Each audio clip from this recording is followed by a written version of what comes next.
Baik, selamat malam Bapak Ibu rekan sekalian. Selamat malam juga kepada narasumber kita malam hari ini telah hadir. Ada Coach Muhammad Hadiah Jafar. Selamat malam Coach. Selamat malam. Gimana kabarnya malam hari ini? Sehat? Alhamdulillah sehat. Alhamdulillah ya. Juga ada Coach Risman Aris selaku Presiden dari PHI yang merupakan penyelenggara dari kegiatan ini. Selamat malam Coach Risman. Halo, selamat malam Coach Tina. Halo, selamat. Apa Alhamdulillah kabar Coach? sehat, antusias. Alhamdulillah ya. Oke, baik, terima kasih banyak. Dan semoga Bapak Ibu rekan sekalian yang telah bergabung juga dalam kabar yang sehat dan berbahagia. Oke. Baik, saya akan memulai webinar kita, kegiatan kita pada malam hari ini. Assalamualaikum warahmatullahi wabarakatuh. Om Swastiastu, Namo Buddhaya, salam kebajikan, salam sejahtera untuk kita semua Bapak Ibu rekan sekalian.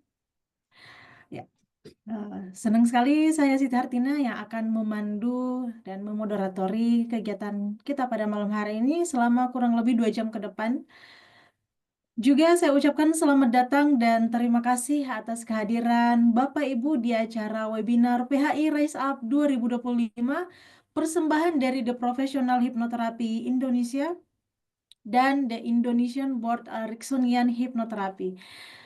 Tentu malam ini adalah bagian dari gerakan untuk memasyarakatkan hipnosis dan hipnoterapi melalui 20 webinar yang akan diselenggarakan secara berkala sepanjang tahun 2025 ini, Bapak Ibu.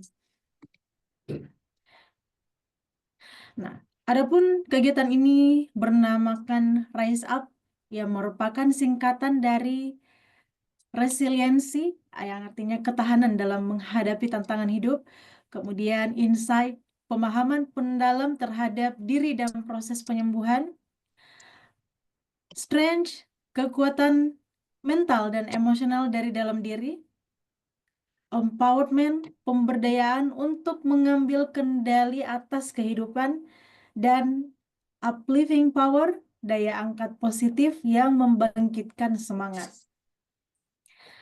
Kegiatan ini setiap 2 pekan sekali Bapak Ibu akan mendapatkan ilmu, inspirasi, dan wawasan seputar hipnosis dan hipnoterapi dengan berbagai tema dari hypnoteaching, medical hipnoterapi, metafisika hipnosis, hingga leadership dan manajemen. Nah, Bapak Ibu peserta yang luar biasa malam hari ini, untuk memudahkan Bapak Ibu mendapatkan e-sertifikat dan juga file materi PDF, dan juga terus menerima info webinar gratis lainnya dari PHI Rise Up 2025, silahkan Bapak Ibu yang belum bergabung untuk bergabung ke grup WhatsApp Belajar Coach Risman Aris yang saya sematkan di kolom chat box Bapak Ibu ya. Silahkan Bapak Ibu klik linknya untuk bergabung di grup kami untuk mendapatkan update informasi mengenai webinar, e-book gratis, dan lainnya Bapak Ibu. Ayo Bapak Ibu silahkan diklik linknya dan silahkan bergabung bagi yang belum bergabung atau baru pertama kali.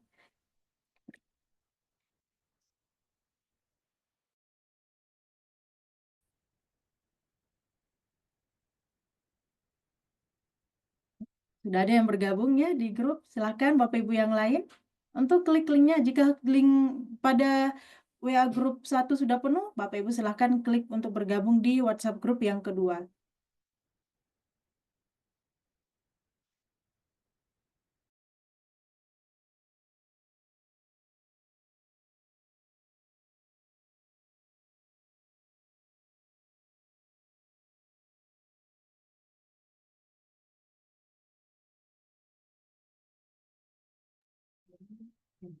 Silakan diklik Bapak Ibu untuk bergabung dan sudah ada beberapa yang telah klik linknya.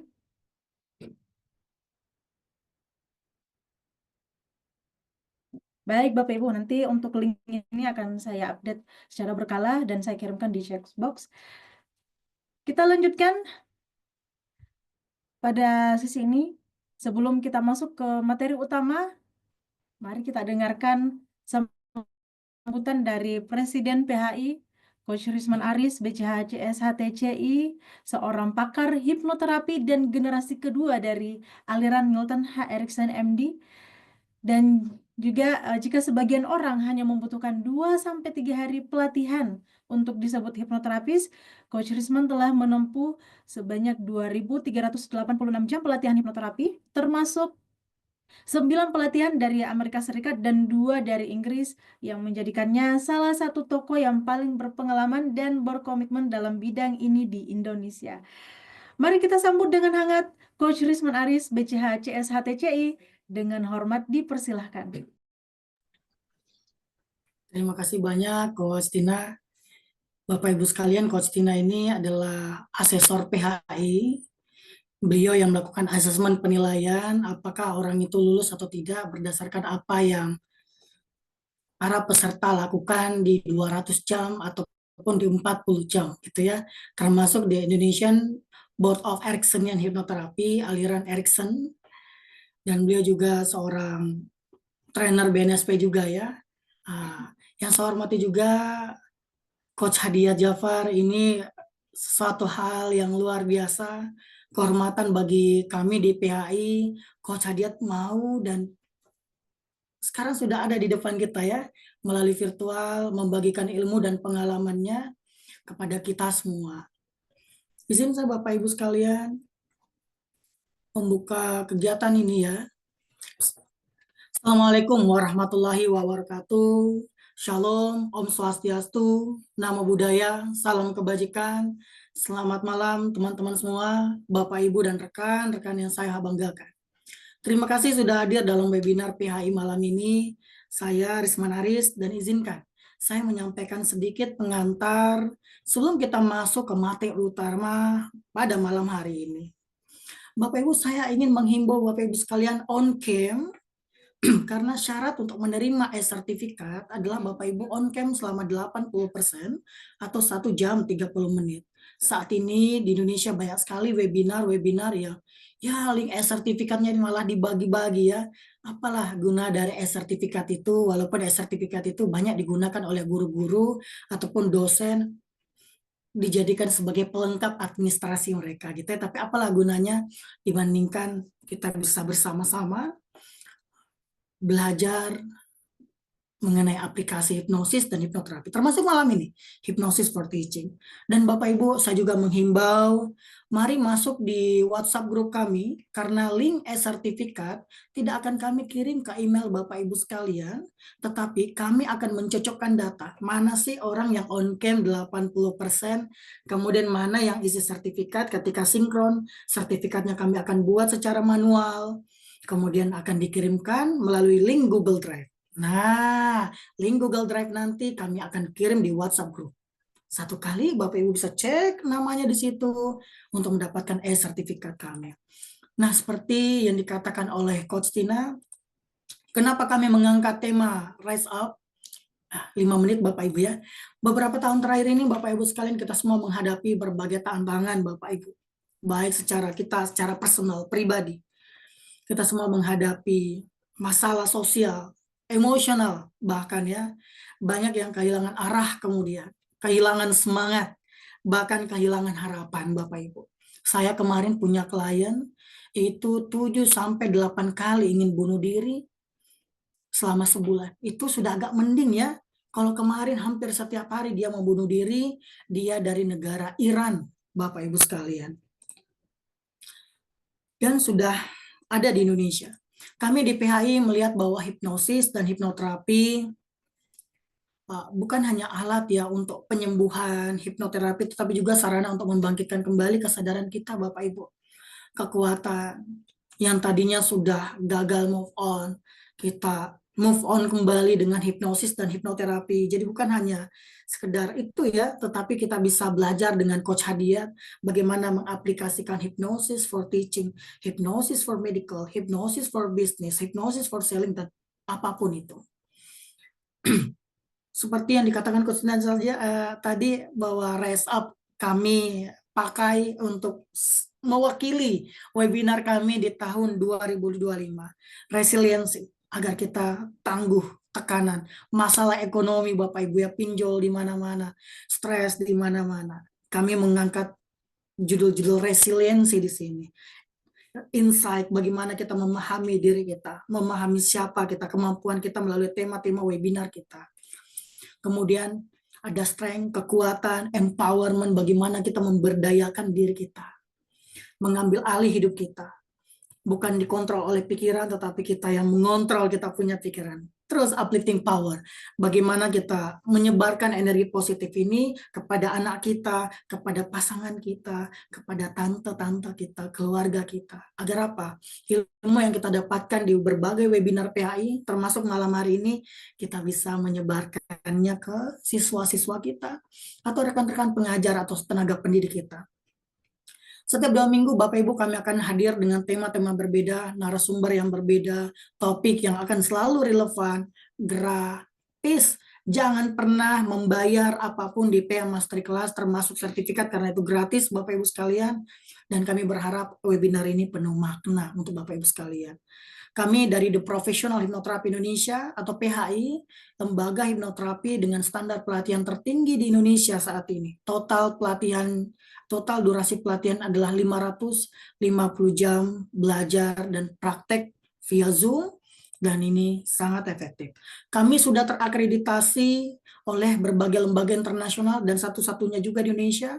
Kami diakreditasi oleh International Medical Dental Hypnotherapy Association USA, kemudian General Hypnotherapy Standard Council dari UK, kemudian Association Professional Hypnotherapy and Psychotherapy, Inggris juga, dari World Hypnosis Organization, UK, Inggris juga, dan International Hypnosis Association USA, Bapak Ibu sekalian.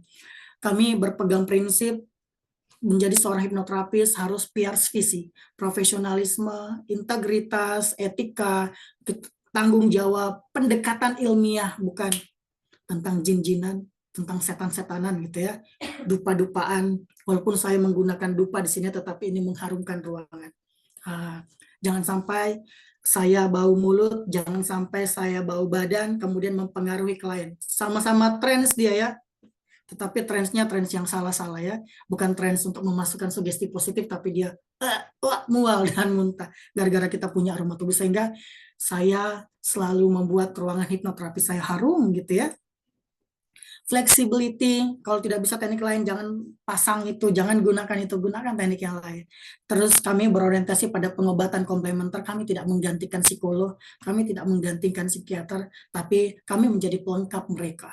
Kalau obat-obatan sudah bekerja, kami akan mengisi di terapi perilaku di sana. Visi kami begitu jelas Bapak Ibu, kami antusias, berambisi secara positif menjadi School of Hypnotherapy terbaik di Asia Tenggara pada tahun 2030 berdasarkan 5 indikator, dan ikut berperan aktif dalam mengatasi masalah mental yang makin hari makin serius di negeri ini. Bapak Ibu, kelas terdekat di PI Masterclass 200 jam. Kalau Bapak Ibu merasa terpanggil ingin belajar lebih dalam terkait hipnoterapi, kami telah membuka kelas untuk angkatan 5. Durasi belajar 6 bulan, pertemuannya setiap Rabu dan Kamis malam, Rabu malam, Kamis malam, 2 jam per sesi via Zoom meeting, biaya pendaftaran 600.000, kemudian per bulannya 1.075.000 per bulan, 1.075.000 per bulan ya selama 6 bulan, atau 37.000 per hari. Angkatan 5 ini Bapak Ibu akan ditutup pada tanggal 10 Juni 2025, sisa 2 seat saat ini Bapak Ibu ya, Bapak Ibu bisa melihat grupnya ya, sudah sisa 2 seat di sana. Bapak Ibu, ini adalah program level middle kami, yang sangat cocok untuk menjadi hipnoterapis profesional dengan standar dunia. Kami belajar tentang bagaimana komunikasi mempengaruhi seseorang, termasuk Coach Hadiat akan mengajarkan Bapak Ibu men-sharingkan bagaimana pola-pola komunikasi bawah sadar untuk mempengaruhi siswa-siswa kita, mahasiswa kita. Daripada harus ke baraknya Kang Deddy Mulyadi ya, kita benahi memang di sini ya. Tapi saya juga berharap di Makassar juga ada sekolah-sekolah seperti itu ya, pendidikan seperti itu ya. Nah, Bapak Ibu sekalian,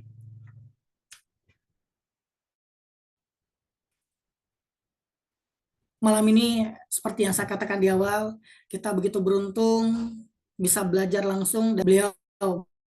Bukan hanya praktisi Bapak Ibu, bukan hanya praktisi hypnoteaching, tetapi juga seorang hipnoterapis yang handal dan bagian dari generasi ketiga dari Milton Helen Erickson, Bapak hipnoterapi dunia.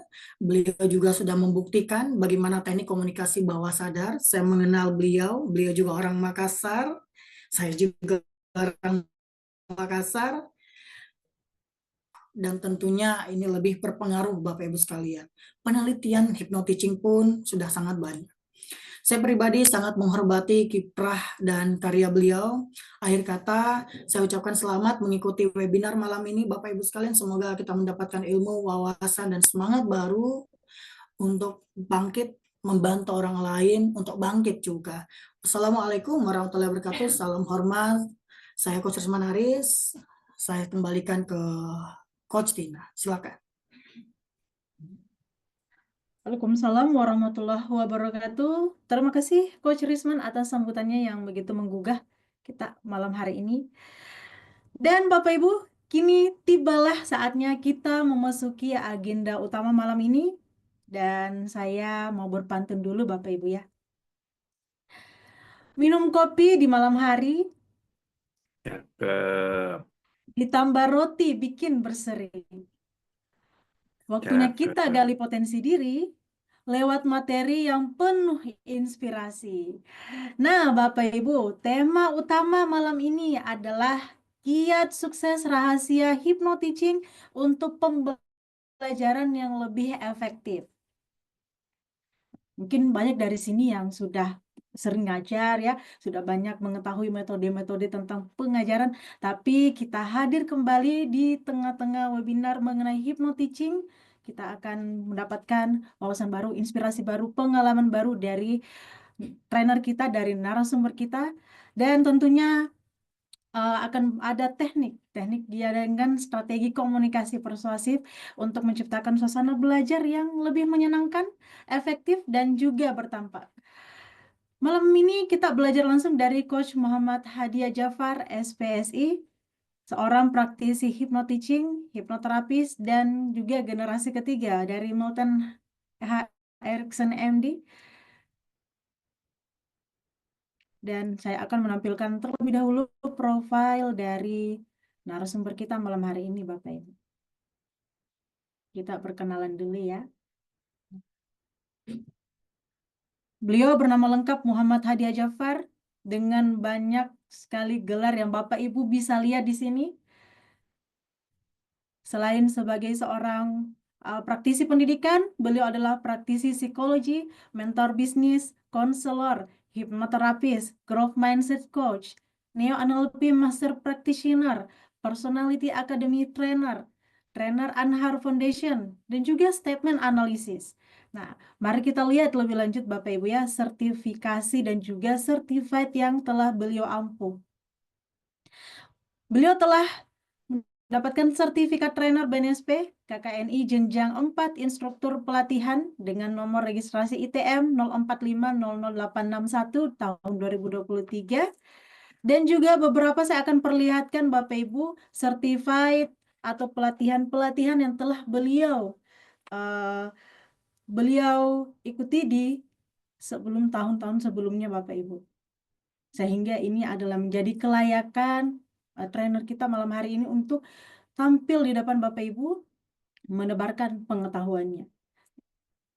Beliau sudah mengikuti instruktur Badan Nasional Sertifikasi Profesi CIBNSP, kemudian Master Practitioner juga, Certified Growth Mindset Coach dari Indo Mind Map, konselor anak dan remaja from Lembaga Jogja Family Center, Erickson Hypnotherapist from Dr. Andes Asep Hairul Ghani Psikolog, Certified Hypnotist CH dari Transformasi Indonesia School of Hypnosis, juga Certified Hypnotist CH dan Hipnoterapis CHT from Multima Training Indonesia, Practical Hypnotherapy from Komunitas Psikologi Digital, Certified Goal Achievement System Practitioner from ASEAN Coaching Alliance, Certificate of Coaching Counseling Mentoring Practitioner from the ACA The Solution AF Global Institute as an international practitioner education priority class for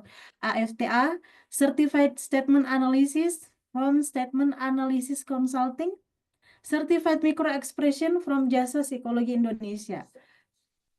Nah, ini ada banyak sekali Bapak Ibu ya, mungkin terlalu panjang kalau saya bacakan, saking banyaknya pelatihan yang telah beliau ikuti.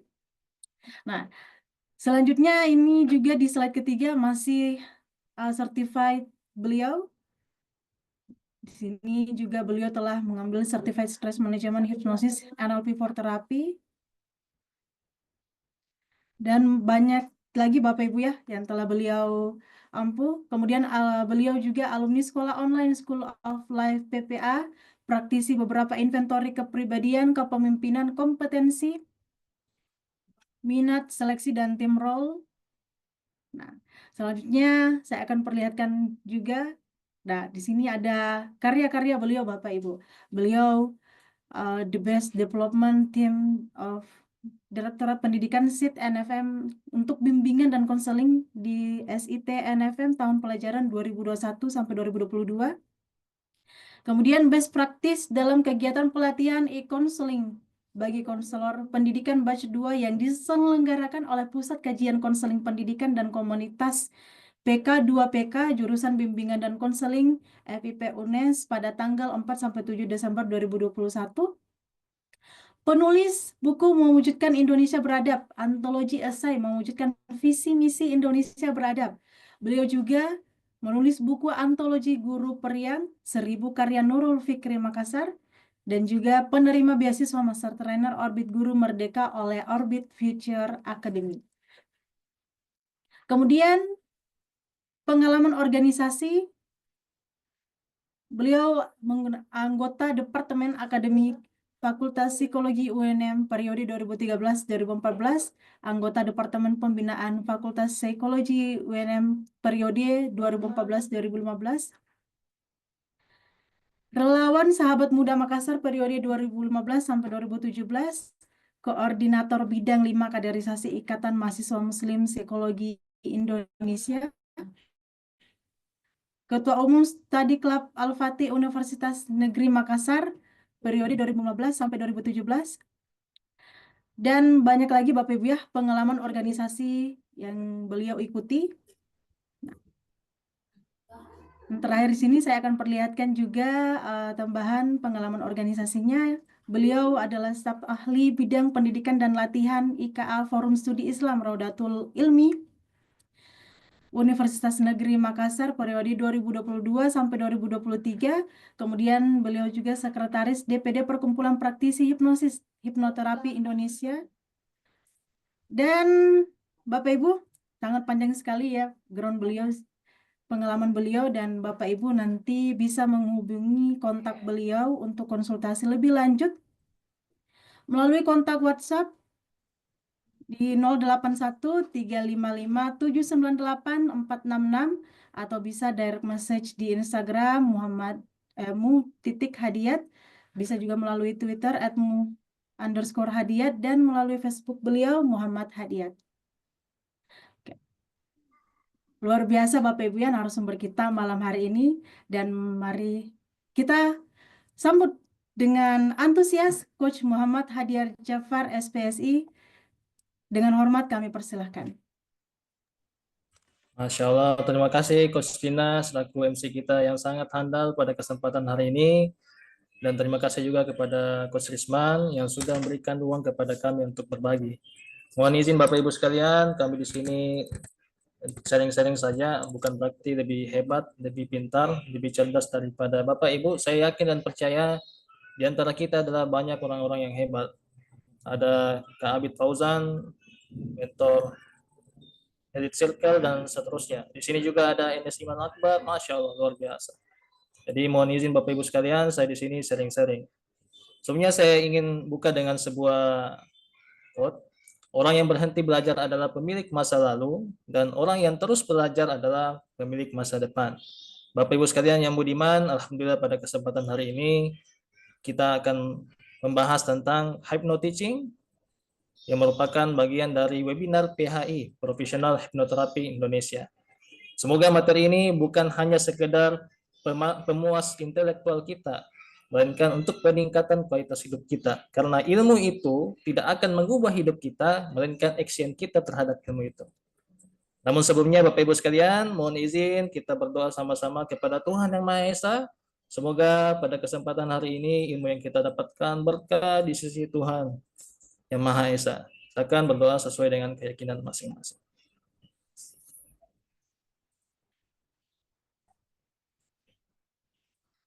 Berdoa selesai. Selanjutnya kami mengajak kepada kita semuanya untuk menyiapkan alat tulis terbaiknya. Mengapa ini sangat penting, sahabat-sahabat sekalian? Karena ilmu itu ibarat hewan buruan, sedangkan pena atau tulisan kita itu ibarat tali pengikatnya. Olehnya itu, kami mengajak untuk ikat buruannya dengan sebaik-baiknya.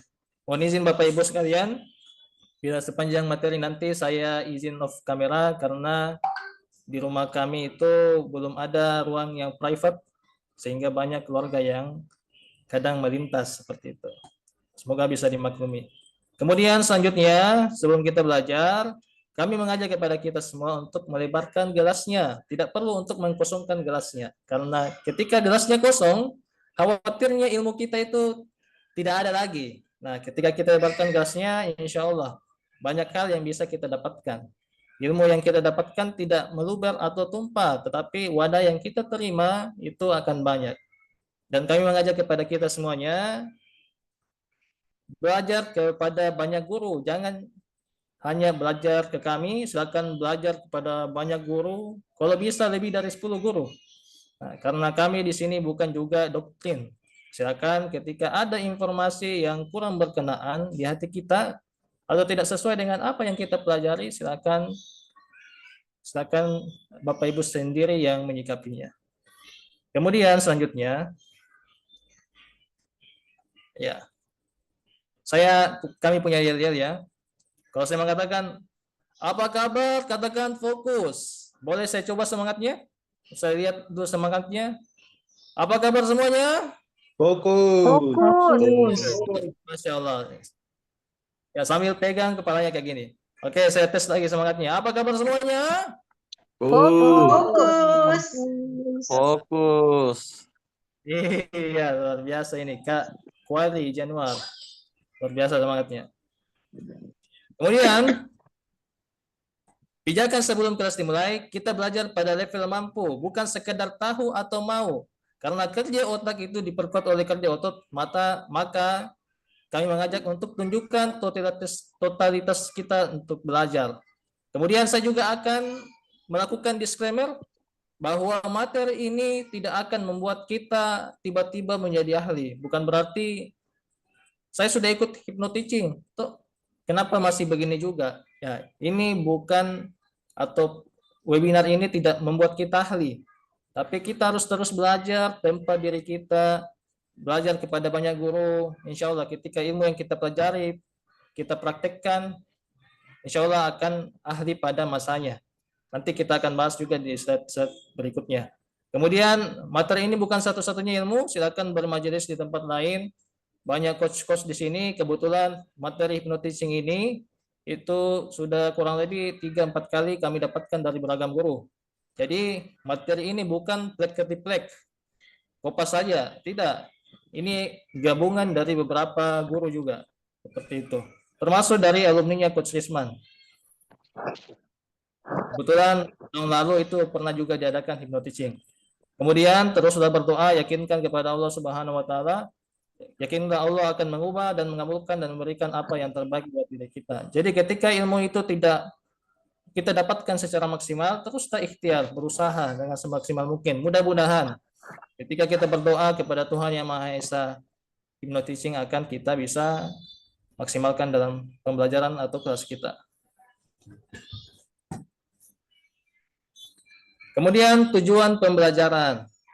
Mengapa hypnoteaching ini sangat urgent di dalam diri kita? Yang pertama, supaya kita mampu untuk menjelaskan hypnoteaching itu apa, prinsip dasarnya serta manfaat penerapannya dalam meningkatkan efektivitas pembelajaran. Jadi Bapak Ibu sekalian yang budiman, Hypnoteaching ini sangat banyak benefitnya. Nanti kami juga akan tampilkan slide-nya, ada jurnalnya juga terkait riset-riset tentang hypnoteaching. Kemudian basic attitude. Nah, ini adalah sikap dasar yang harus kita miliki dan sikap dasar yang perlu kita hindari. Nah, ketika kita belajar, kita menempa suatu ilmu, maka pastikan diri kita jangan membuat-buat alasan, blaming, menyalahkan diri sendiri, menyalahkan orang lain, dan juga membesar-besarkan masalahnya. Itu adalah sikap yang pertama yang harus kita miliki. Kemudian excuse, alasan. Jangan menjadi seniman alasan. Misalnya, oh dia sih yang membuat gagal sehingga kegiatan kita kurang maksimal. Oh karena siswanya atau karena medianya yang kurang sehingga saya kurang bisa atau terampil dalam menerapkan hypnoteaching.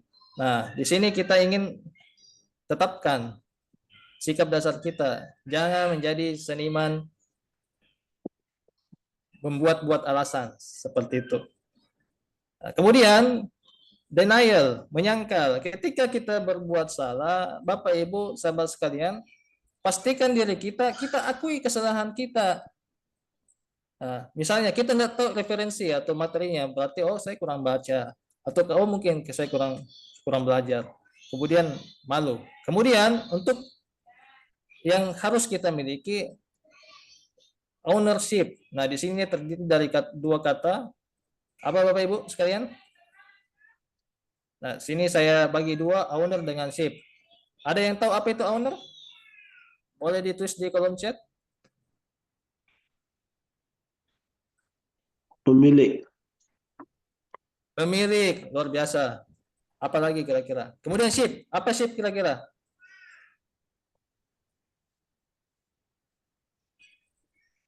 Kapal ya. Berarti ketika kita memiliki sikap ownership, artinya apa? Kita adalah nahkoda. Kita yang punya kontrol penuh terhadap diri kita. Kita lemah karena kita membiarkan diri kita lemah. Itu intinya. Responsibility, bertanggung jawab dan accountability. Nah, ini ada tingkatan ilmu, learning process.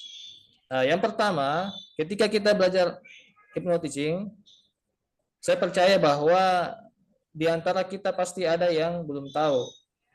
Nanti ketika disebar, baru tahu, oh ternyata ada ilmu hypnoteaching. Nah, untuk di step awal, ini tahapan belajar, kita niscaya pasti berada di level yang pertama, unconscious incompetence. Ada yang tahu apa itu unconscious incompetence? Boleh dituliskan di kolom chat. Oh, ini Bapak Ibu ya, matikan kamera.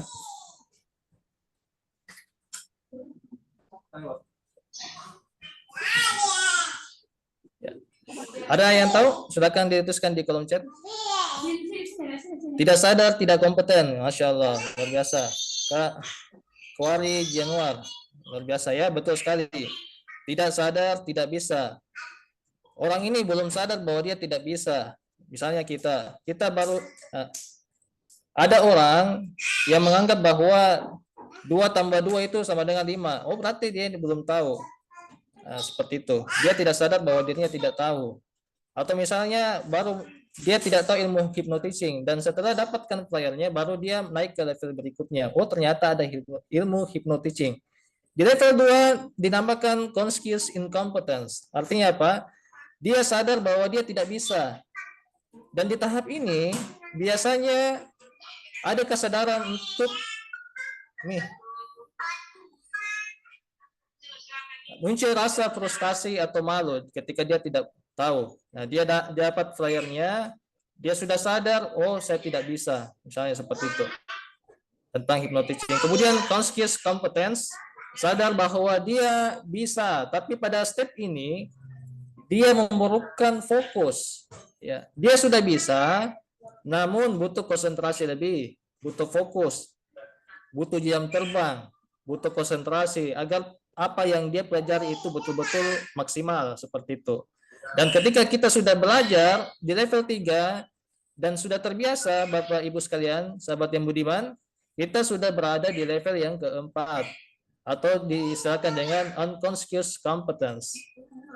Yang diistilahkan dengan tidak sadar bahwa dia bisa. Ini sudah refleks. Dia sudah menjadi pakar. Sudah sangat terampil melakukan segala apa yang dia pelajari. Misalnya dia mengendarai motor.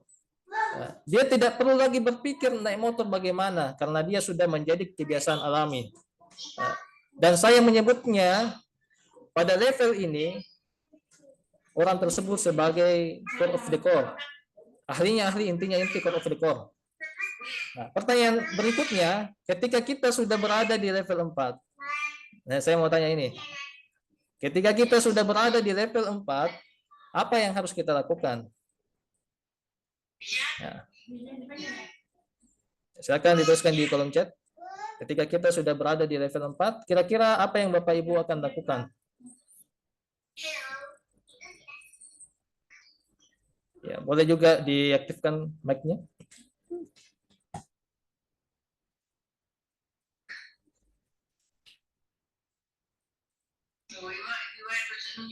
Ada? Belajar lagi, betul sekali. Apa lagi kira-kira? Terus belajar, Ibu Mega. Ada lagi? Sudah sangat ahli di bidang terus, saya akan memperluas bidang pengetahuan yang saya, betul sekali. Jadi ketika kita sudah ahli misalnya di bidang hipnosis Ericksonian, ya, kita sudah pakar di situ. Jangan puas, kita cari lagi ilmu lain. Misalnya, mungkin mesmerisme, ya, kita masuk lagi di level 1. Oh, ternyata ada ilmu mesmerisme ya.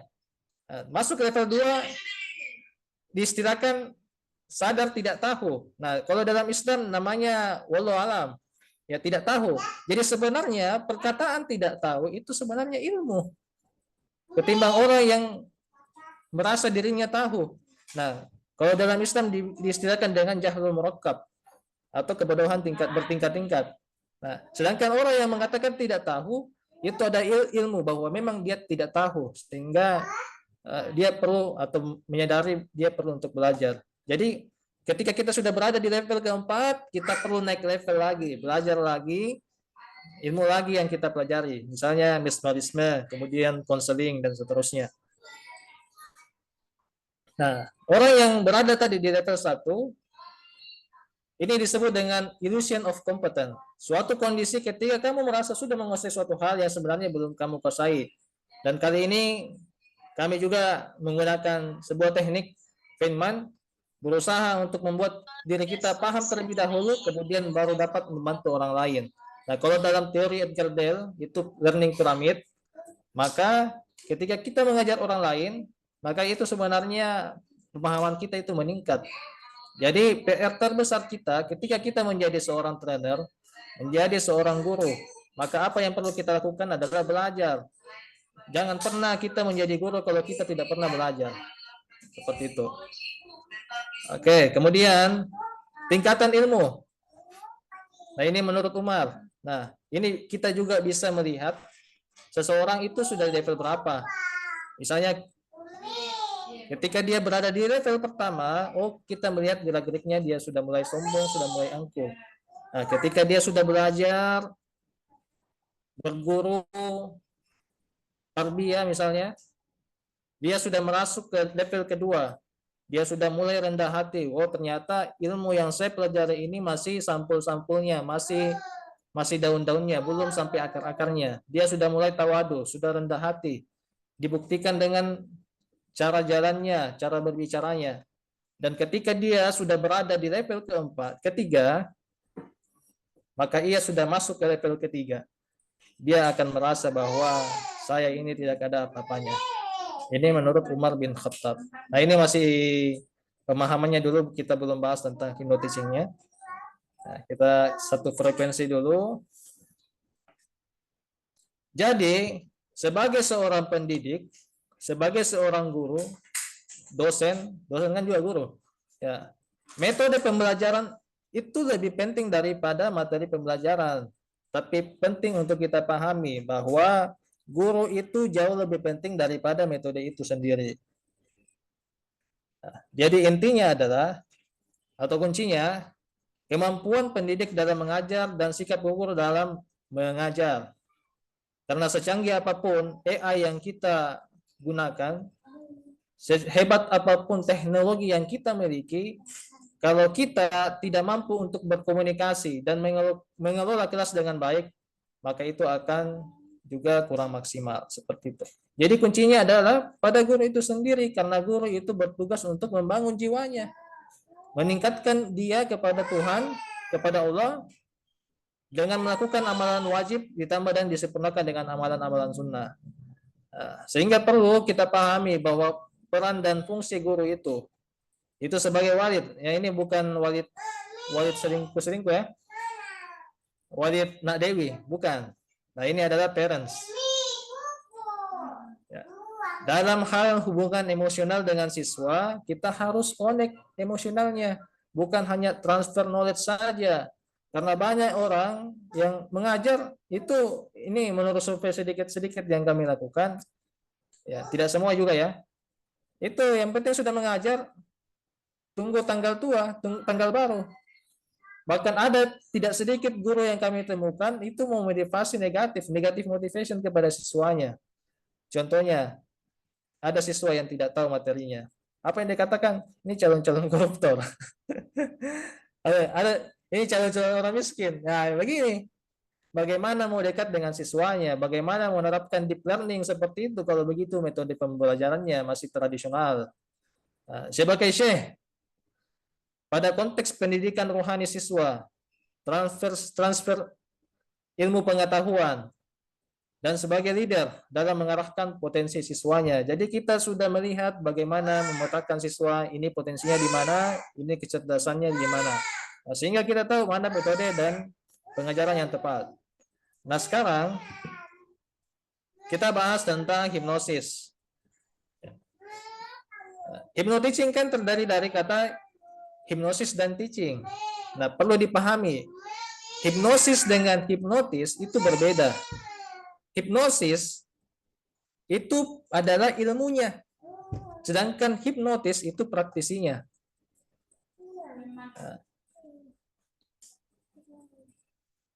Menurut US Department of Education, Human Service Division, hipnosis adalah penembusan faktor kritis dari pikiran sadar dan diterimanya suatu sugesti atau pemikiran tertentu oleh pikiran bawah sadar.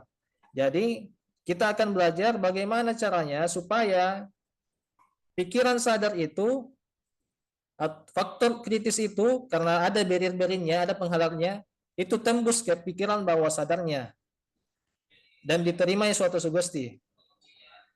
Jadi, definisi hypnoteaching itu adalah seni berkomunikasi dalam sebuah proses pengajaran dengan cara mengeksplorasi pikiran bawah sadar sehingga peserta didik menjadi fokus, rileks, dan sugestif dalam menerima materi pembelajaran yang diberikan. Jadi, hypnoteaching adalah itu seni komunikasi. Nah, ketika kita terampil, Bapak Ibu sekalian, melakukan public speaking misalnya, komunikasi kita baik, menurut Warren Buffett mengatakan bahwa value kita akan meningkat 50%. Maka kuncinya adalah bagaimana kita berkomunikasi, seni komunikasi kita. Agar peserta didik kita itu semakin fokus, semakin rileks, dan sugestif dalam menerima materi pembelajaran. Oke, kita tes lagi semangatnya. Apa kabar semuanya?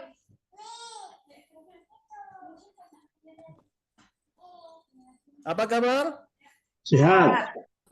Sehat. Alhamdulillah. Luar biasa. Luar biasa. Oke, fokus ya. Nah, manfaat hypnoteaching. Aduh, mohon izin saya matikan kameranya nih. Ya, yang pertama adalah proses belajar jadi lebih menyenangkan dan membosankan. Nah, ini manfaat hypnoteaching ketika kita terapkan di kelas kita ataupun dalam membawakan materi training. Pembelajaran berjalan lebih dinamis dan mengikuti perkembangan materi. Nah, tidak kaku, tidak membosankan. Kita lebih dinamis dalam membawakan materi. narasumbernya juga lebih menguasai emosi dan memahami materi dengan baik. Ya, kita lebih enjoy memberikan materi, dan siswa juga lebih rileks dan fokus ketika gurunya membawakan materi, memberikan materi. Yang keempat adalah hubungan antara narasumber dan peserta didik menjadi lebih efektif dan harmonis. Kemudian berikutnya, kita sebagai guru pendidik cepat mendeteksi masalah belajar siswa dan memberikan bantuan secara personal. Berikutnya, kita juga mampu untuk menumbuhkan minat belajar dan meningkatkan motivasi peserta didik kita, dan bisa mengurangi kebiasaan buruk peserta didik. Ini ketika penerapan hypnoteaching kita itu berjalan dengan efektif. Kemudian manfaatnya. Apa manfaatnya ketika kita memberikan hypnoteaching? Ternyata sebuah studi menunjukkan di Universitas Bina Islam, hypnoteaching berhasil meningkatkan motivasi dan minat belajar mahasiswa. Dengan cara apa? Kita berikan sugesti positif ke pikiran bawah sadarnya. Kalau menurut kamus psikologi, kebetulan saya punya kamusnya, itu sugesti adalah pemberian informasi tanpa dikritisi, dan umumnya orang kenal sugesti itu sebagai saran-saran, ide-ide. Nah, itu sugesti. Proses belajar menjadi lebih menyenangkan, lebih nyaman, dan membangun hubungan yang baik antara sumber dan audiensnya. Ya. Jadi ada banyak manfaatnya ketika kita sebagai guru itu memberikan hypnoteaching kepada orang lain. Pertanyaannya, mengapa kondisi ini bisa terjadi?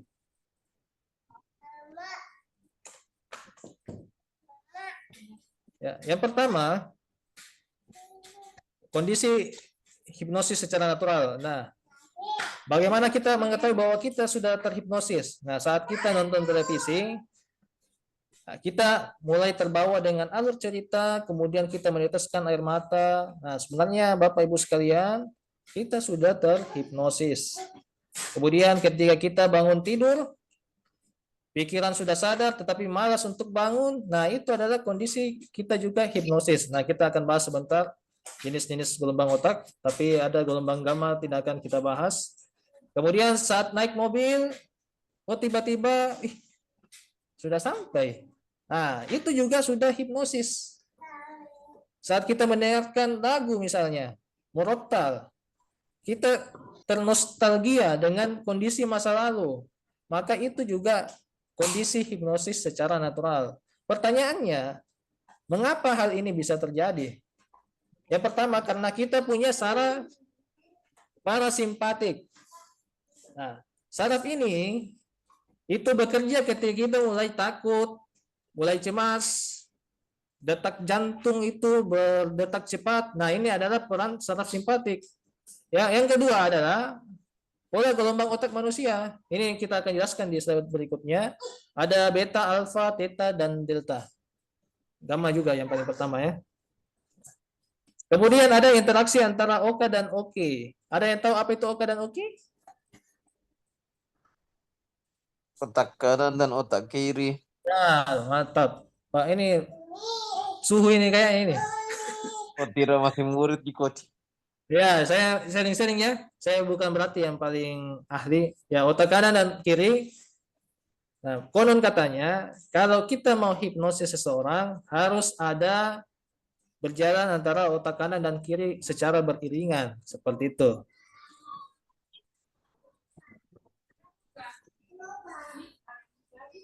Ya, nih. Nah, kemudian gelombang otak. Nah, gelombang beta, yang pertama gelombang beta.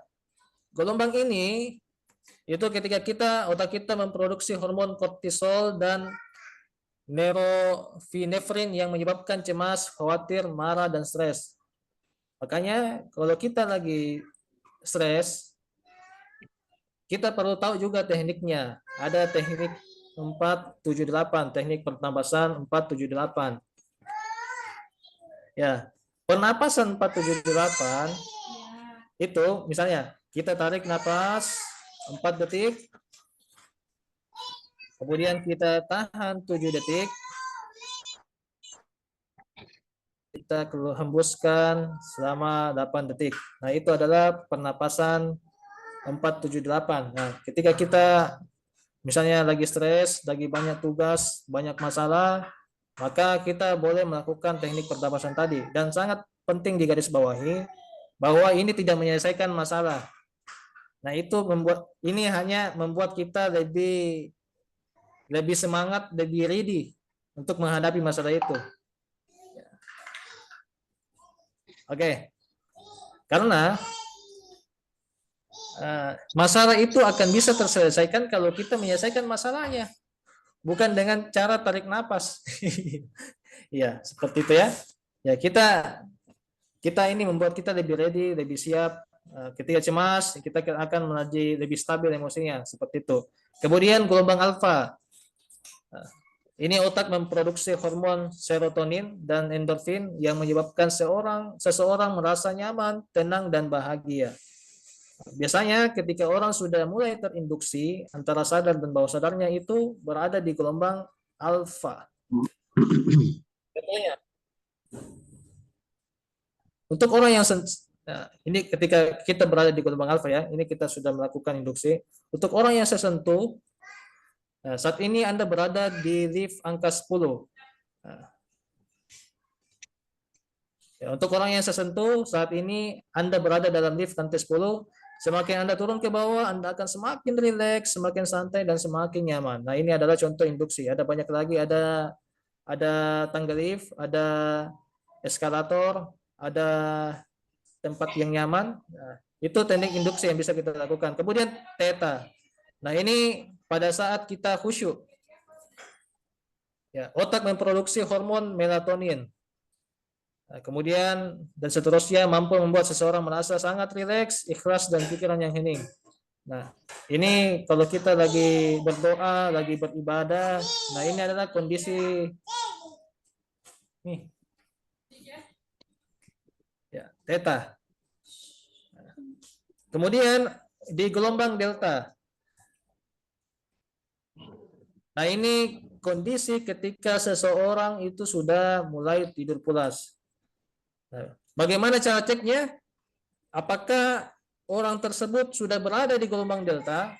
Maka cara ceknya adalah kita sentuh. Untuk orang yang sesentuh, bila Anda mendengarkan suara saya, maka gerakkan tangan kanan Anda dari telunjuk Anda, atau jempol Anda. Atau untuk orang yang sesentuh, silakan anggukkan kepala Anda. Nah, kalau tidak ada respon sama sekali, biasanya orang itu sudah masuk di gelombang delta. Seperti itu.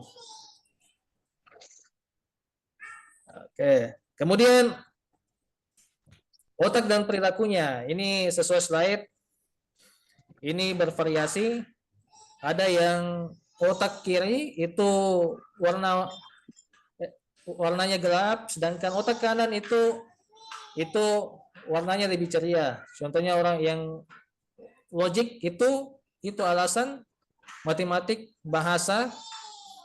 Sedangkan otak yang kanan itu pada kreativitas, emosi, intuisi, musik, dan seterusnya. Nah, sekarang pertanyaan saya, bagaimana cara mudah kita untuk mengetahui apakah saya itu orang yang bertipe otak kanan atau otak kiri? Ada yang tahu? Otak kanan. Otak kanan. Bagaimana? Karena ceria. Ceria. Oke, ada Otak lagi? kanan. Dengan Otak kanan. cara Betul. lipat tangan.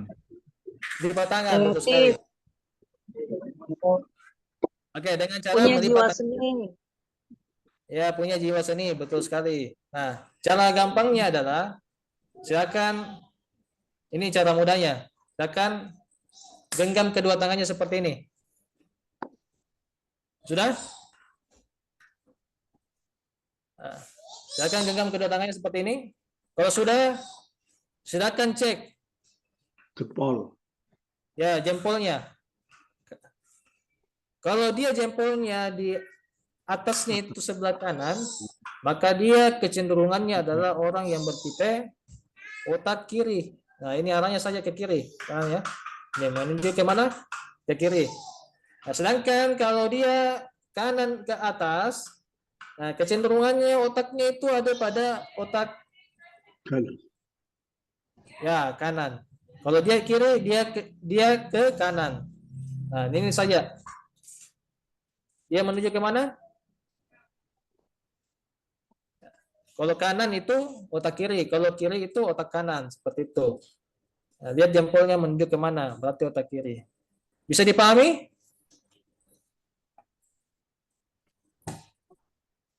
Oke, kalau bisa dipahami, silakan dituliskan kira-kira saya berada di tipe mana, otak kanan atau otak kiri. Silakan dituliskan di kolom chat. Oke, Pak Abdul tadi otak kanan, saya di kanan. Kanan. Oke, Januar. Di kiri, oke, di kiri, kanan, kiri, oke. Masya Allah. Kiri, kanan, kanan, kiri. Artinya pesertanya ini betul-betul fokus. Ya. Nah, ini kerja pikiran. Ya, conscious mind 12% pikiran sadar kita. Saya tidak menyebutnya sebagai alam bawah sadar ya. Alam sadar, tapi pikiran. Kalau alam kan itu ada alam kubur, alam barzah. Ya, saya lebih senang bilang pikiran karena di sini saya ada kata mind. Ya, pikiran sadar itu 12% dan pikiran bawah sadar itu 88% pengaruhnya. Sehingga sebagai seorang pendidik, sebagai seorang trainer, maka sangat penting bagi kita untuk menyentuh 88% itu. Bagaimana tekniknya? Nah, ini ada pikiran sadar, isinya pikiran sadar adalah otak rasional, ya, analisa, membandingkan, dan short term memory, ya, memori sementara jangka pendek. Nah, ketika kita memberikan sebuah sugesti, terkadang ada sebuah gerbang penjaganya. Nah, gerbang penjaganya itu adalah yang menyaring sebuah informasi sehingga informasinya itu kadang terpental, kadang tidak. Nah, ini critical factor ini adalah gerbang penjaganya. Dan pikiran sadar ini itu aktif ketika kita sedang fokus, kita menilai, ini rasional, membandingkan. Nah, kemudian bagaimana caranya supaya sugesti kita itu masuk di sini? Nah, kita melakukan sugesti hipnosis karena isi dari pikiran bawah sadar itu adalah kebiasaan. Nah, kebiasaan, misalnya kita terbiasa apa ya? Terbiasa ketika melakukan menyikat gigi misalnya. Terbiasa ketika bawa materi itu menggunakan slide. Nah, itu kebiasaan. Kemudian emosi. Nah, emosi ada ini, ada marah. Itu emosi ada banyak ya. Ada emosi primer, sedih, bahagia. Kemudian kepribadian, nah ini ciri khas yang menetap persepsi kita, ingatan jangka panjang, intuisi, keyakinan, fungsi otomatis. Nah, ini bagaimana caranya supaya informasi yang kita berikan itu masuk ke pikiran bawah sadarnya. Nah, maka yang pertama bisa kita lakukan adalah otoritas personal. Nah, ini adalah figur kita dari bawah, apakah kita adalah orang yang dipercaya atau memiliki kredibilitas. Maka tak heran ketika misalnya kadang narasumber, misalnya ustaz, itu menyebutkan latar belakang pendidikannya. Misalnya saya alumni dari Madinah, saya alumni dari Mesir. Nah, supaya apa? Ini supaya jamaahnya itu tenang, sehingga pesertanya lebih mudah untuk masuk menerima materinya. Atau misalnya menyebutkan CV-CV-nya, nah, supaya oh ya, ini bisa dipercaya ini materinya karena dia sudah belajar di sini, sudah berguru di sini. Ya meskipun banyak juga kekurangannya. Nah, kemudian pengulangan, repetition. Ya, sugesti yang diulang-ulang kemudian dilakukan secara konsisten itu akan lebih mudah untuk menembus pikiran bawah sadarnya. Dan sadarkah Anda ketika kalian nonton televisi itu kalian sedang disugesti. Misalnya Kalau makan Indomie, bukan langsung saya sebut merek. Makan mie ingat apa?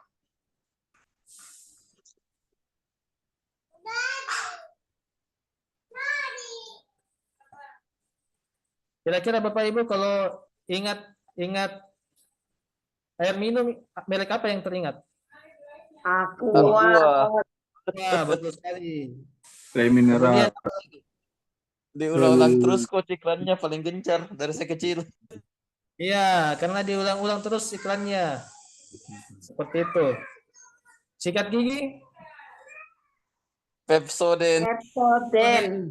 Ya, seperti itu ya. Nah, Alhamdulillah sudah paham. Kemudian yang ketiga, membingungkan atau confusion. Ini kita bahas. Ini butuh training khusus. Jadi sebenarnya ada orang yang berada di sebuah supermarket misalnya. Dia mengklaim bahwa dirinya itu dihipnotis. Atau misalnya dia ada di bus, dia dihipnotis padahal sebenarnya dia ditipu atau dia dibuat bingung seperti itu. Dan biasanya orang-orang atau pelakunya itu banyak. Dia kerjasama.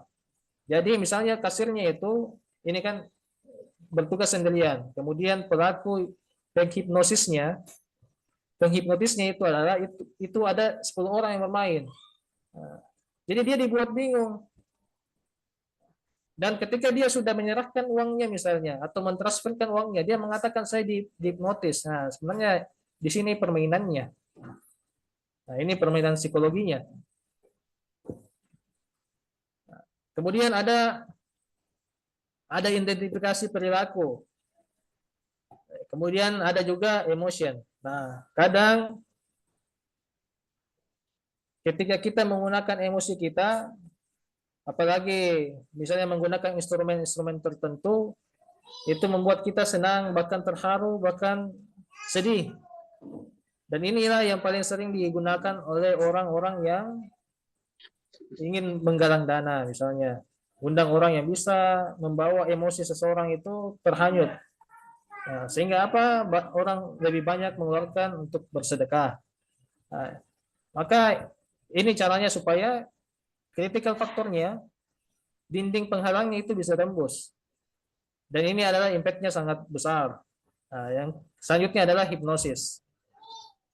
Ada juga versi yang pertama dilumpuhkan. Nah, apa yang dimaksud dengan dilumpuhkan?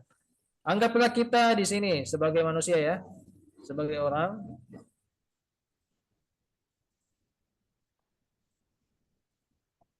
Nah, ingin masuk ke sebuah istana.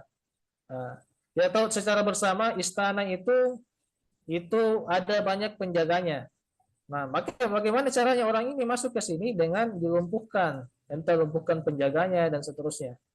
Nah, kemudian dialihkan perhatiannya, ini sama tadinya. Cuma ini lebih spesifik, ini secara umum. Dilumpuhkan pikirannya, dialihkan perhatiannya. Kemudian yang ketiga, yang paling simpel adalah kita bisa menjadi orang yang disukai seperti itu. Nah, ini pengaruh dari figur otoritas.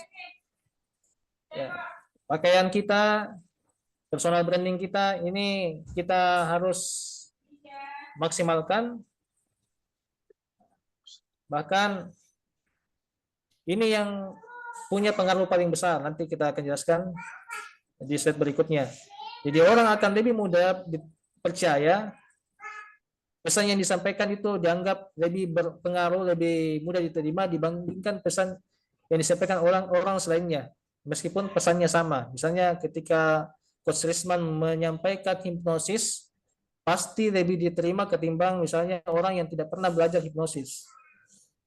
Orang yang belajar psikologi, misalnya psikolog, bicara tentang manusia, itu kecenderungannya lebih mudah diterima informasinya, ilmunya, ketimbang orang yang tidak pernah belajar psikologi atau pakaiannya visualnya tidak menarik, ya, groomingnya seperti itu. Maka sangat besar itu pengaruh figur otoritas. Nah, kemudian ini juga menurut Albert Mehrabian, ini psikolog sosial dari UCLA, dia mengatakan bahwa faktor penentu itu adalah bahasa tubuhnya, visualnya 55%. Nah, sedangkan 38% itu bagaimana cara kita mengucapkannya, intonasinya. Apakah kita menggunakan teknik visual, auditori, atau kinestetik. Nah, semua itu ada. Kapan kita harus menggunakan komunikasi visual, kapan auditori, dan kapan kinestetik. Nah, ini. Dan kata-katanya itu hanya 7%. Dan menurut Mehrabian, maksud dari 55% ini bukan cuma sekadar bahasa tubuhnya. Misalnya kayak gini. Nah, 55% itu tidak. Ya, ini maksudnya adalah ketika kita berkomunikasi dan menyampaikan perasaannya dengan baik menggunakan bahasa tubuh, itu powerfulnya 55%. Dan nada dan pola kecepatan suaranya itu juga masuk dalam bahasa tubuh. Misalnya visual, auditory itu juga masuk dalam bahasa tubuh. Nah, jadi kalau kita cuma gerakan saja begini-begini bahasa tubuh kita, tapi tidak ada pesan, tidak ada perasaan saat kita membawakan materi, nah itu powerfulnya itu tidak 55%. Nah, nanti powerfulnya 55% kita ketika kita menyampaikan dengan perasaan, dengan menyentuh. Nah, karena intonasi juga itu Bapak Ibu sekalian, itu juga masuk dalam bahasa tubuh. Jadi kalau kita gabungkan 55 tambah 38%, maka peran bahasa tubuh ini visual ya. Nah, ini kadang itu sebanyak 93%, seperti itu. Nah, kita ingin peserta didik kita atau mental blocknya itu atau belenggu dirinya itu kita ingin runtuhkan. Nah, mental block itu keyakinan negatif yang bekerja pada otak bawah sadar manusia sehingga tanpa disadari hal itulah yang membuat menyabotasi sebuah potensi yang dimiliki oleh seseorang. Misalnya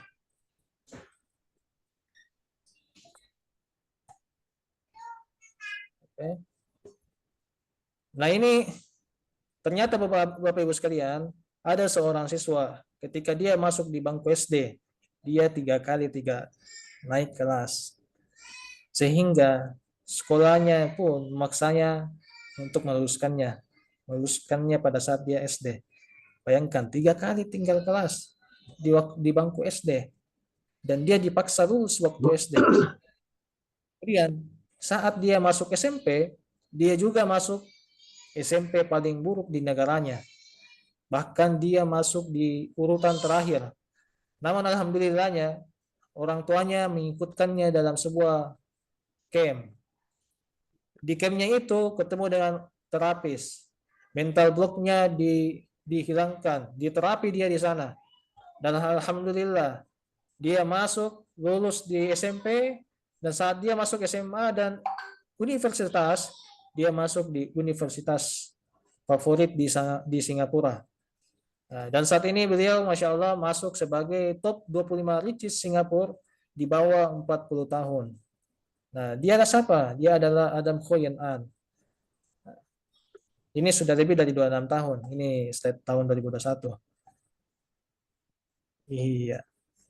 Itu karena mental blocknya itu diruntuhkan. Hal-hal yang menjabotasi pikirannya itu dilumpuhkan. Seperti itu.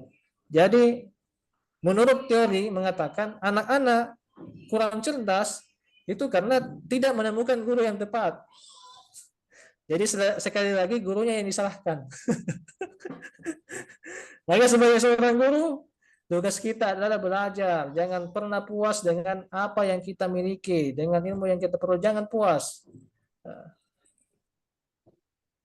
Maka kita harus terus belajar. Kemudian Brian Tracy mengatakan, change your thinking, maka kamu akan merubah kehidupanmu. Nah, untuk merubah hidup kita, maka apa yang perlu kita lakukan adalah pikiran kita. Pastikan pikiran kita itu positif.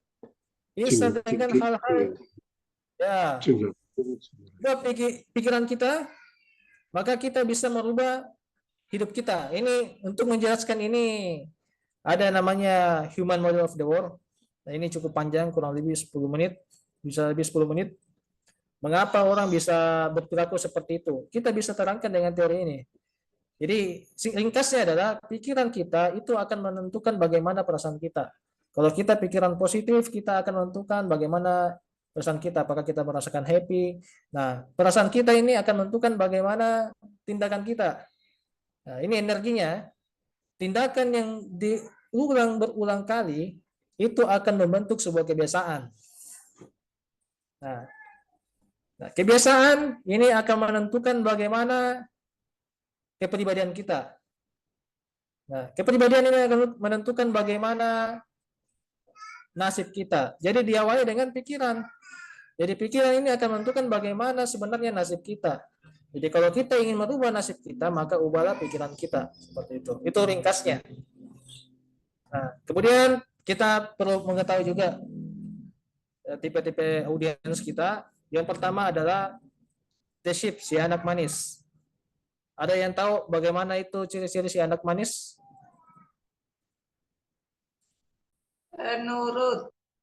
Menurut saja patuh, nggak banyak ngomong, nggak banyak protes, coach. Alamat. Patuh saja, baik-baik Ya, saja. baik-baik saja. Jadi kalau kita menemukan orang seperti ini, maka saya yakin dan percaya gurunya dipenuhi dengan rasa syukur. Dia mencatat, dan orang-orang seperti ini biasanya disebut sebagai orang yang qanaah, merasa cukup dengan apa yang diberikan oleh Allah Subhanahu wa taala. Kita suasana lingkungan kelas itu akan dipenuhi dengan kesejukan, ya, diajak diskusi, mengikuti. Nah, ini adalah orang-orang yang the sheep. Nah, bersyukurlah kita kalau kita mendapatkan audiens seperti ini. Nah, tipe audiens yang kedua adalah the hot shoot. Nah, si pembelajar. Lihat materi, catat, lihat. Kemudian ketika ada informasi yang tidak dipahami, bertanya. Dan positifnya adalah orang ruangan atau kelas yang dipenuhi juga orang-orang seperti ini, itu kelas penuh dengan interaksi. Nah, maka hati-hati sebagai seorang guru, dapat juga orang yang seperti ini. Jangan sampai informasinya kita itu kurang. Nah, ini juga akan menurunkan figur otoritas kita. Maka guru itu harus belajar ketika menemukan orang-orang seperti ini. Nah, kemudian yang ketiga adalah penghibur. Nah, ini mau lucu-lucuan saja. Tidak malu bertanya, untuk lucu-lucu saja. Misalnya, saya Pak, angkat tangan semuanya. Kamu, ya kamu. Ya Pak, langsung apa yang dilakukan si anak itu? Dia berpantun, berlakit-lakit ke hulu, berenang-renang kemudian. Ya, mau saja untuk mendapatkan apresiasi dari audiensnya. Ya, kita kalau ketemu dengan audiens seperti ini tidak sering ya, tidak sedikit kita temukan, maka penuh dengan nuansa humor seperti itu. Mau saja lucu-lucu, meskipun inti dari pertanyaannya itu tidak esensi. Nah, yang penting audiensnya itu happy, tidak kaku ya. Ini adalah tipe si penghibur. Kemudian ada si egois. Nah, ada yang tahu apa itu si egois? Sniper. The sniper. Bagaimana ciri-cirinya? Mau menangnya sendiri. Mau menang sendiri, coach ini. Nggak bisa ngeyel terus, nggak bisa diajar. Lebih pintar dari gurunya. Ya, jadi sebenarnya ketika kita ketemu dengan orang ini, kita sebenarnya ingin di headshot. Kita sedang di sniper. Apa maksudnya? Kita itu ingin dijatuhkan. Nah, hati-hati ketemu dengan audiens seperti ini. Maka apa yang perlu kita lakukan, Bapak Ibu? Kira-kira apa yang perlu kita lakukan ketika kita mendapatkan audiens seperti ini? Iya, mungkin sama coach, kita harus menguasai materinya, karena biasanya kan orang audiens itu cara menjatuhkan lewat pertanyaan supaya kita salah jawab, salah tingkah. Nah, selama kita kuasai materi apapun tipe audiensnya pasti nggak ada masalah. Ya, meskipun Ya. pakai sniper kalau tidak bisa dibidikan sama aja coach. Intinya penguasaan materi coach dan cara pembawaannya supaya nggak tertipu sama tipe kayak gini. Ya kadang-kadang Iya, saya iya, jadi betul. sniper coach kalau ada acara ilmiah kadang-kadang kalau lagi bete. Diprioritaskan dia, Bot.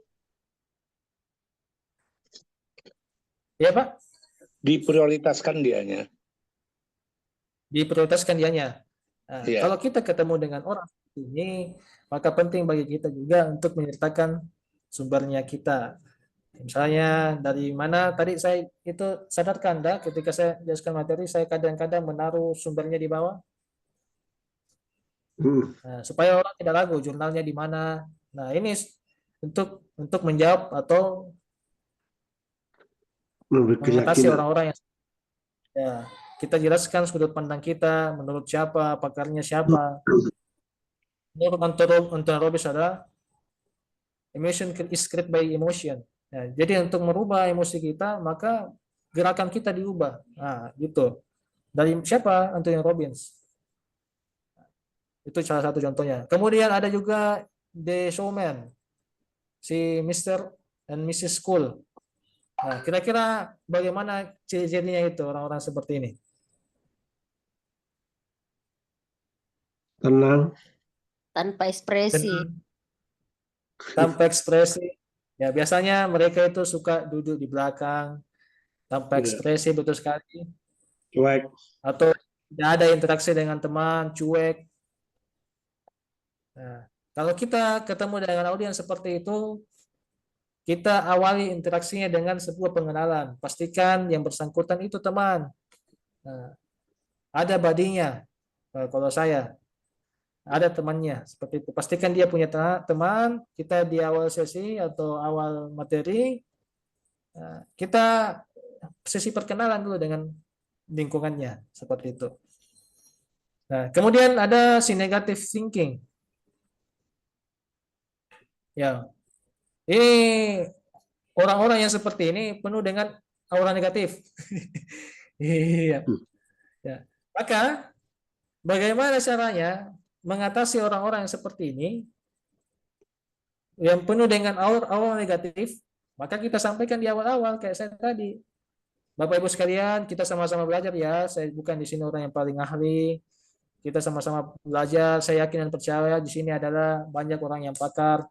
Nah, kita juga jelaskan latar belakang kita gimana, kepakaran kita itu gimana, seperti itu. Nah, ini untuk mengatasi orang-orang yang negative thinking. Ya, kita sama-sama belajar ya.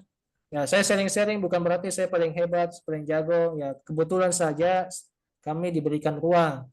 Saya percaya Bapak Ibu itu banyak yang ahli, ada kepala sekolah. Nah, ini contohnya. Kemudian ada si ahli yang tersasar. Nah, ini temukan audiens yang seperti ini, apa biasanya yang dilakukan? Ya, kita jelaskan materi. Saya Pak, interupsi. Ya, silakan. Menurut ini, nah intinya orang yang seperti ini adalah suka menambah-nambahkan materi yang kita bawakan. Ya. Nggak ada etika aja bukan pemateri kok. Kita menjelaskan tentang hipnosis Pak, bukan itu Pak. Menurut ADW Gunawan, hipnosis adalah penurunan gelombang otak dari beta ke alfa ke theta. Ya, itu salah satu referensi Pak tadi penebusan kritikal faktor diikuti dengan diterima sebuah sugesti. Hipnotis itu Pak bukan begitu. Nah, itu suka menambah-nambah materi. Maka sikap kita sebagai seorang narasumber adalah kita gunakan otoritas kita sebagai narasumber. Nah, tegur dia dengan sopan dan tenang. Seperti itu. Kita manfaatkan otoritas kita karena kita yang pegang kendali. Seperti itu. Nah, kemudian tekniknya juga adalah setelah kita mengetahui tipe-tipe audiens kita sehingga kita tahu bagaimana cara menyikapinya, kita juga perlu melakukan kalibrasi. Nah, kalibrasi adalah pola untuk memperhatikan perilaku orang lain dengan tujuan untuk membangun hubungan yang lebih harmonis. Ini masih ada kurang lebih 20 step. Nah, saya izin percepat. Nah, yang pertama adalah posturnya.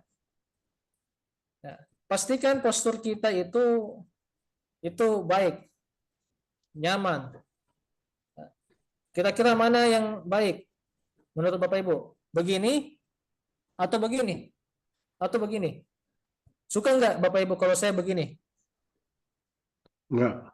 Menjelaskan kalian? Enggak. Gay. Bahasa tubuh terbuka. Oke deh. T-Rex. Saya kayak gini supaya lebih terkesan keren.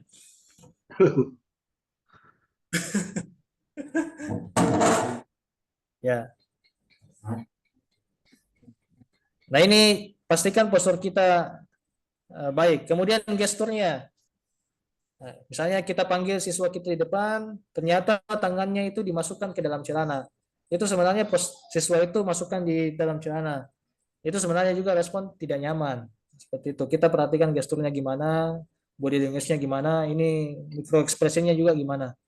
Pernapasan. Nah, sekarang saya minta Bapak Ibu sekalian boleh diikuti gerakan saya. Silakan Bapak Ibu sekalian itu menebak bagaimana perasaan saya. Ya, dengan apa? Dengan pernapasan. Silakan tebak bagaimana perasaan saya dengan mengikuti terlebih dahulu gerakan saya. Perhatikan dada saya. Bahunya perhatikan dan pola napasnya. Nah, setelah Bapak Ibu mengikuti pola pernapasan saya, kemudian baru tebak apakah saya senang, sedih, bahagia atau marah. Ya, bisa dipahami? Bisa. Ya. Bisa. Oke, silakan Bapak Ibu ikuti postur bahu saya dan napas saya. Silakan tebak ya. Saya ini bagaimana? Bahagia. Perhatikan bahunya ya, perhatikan bahunya. Yang ini. Tegang. Menahan emosi. Tertekan. Emosi kan banyak itu, ada bahagia, sedih, senang. Nahan marah. Ya, saya kira-kira apa? Bagaimana emosinya? Perhatikan bahunya ya.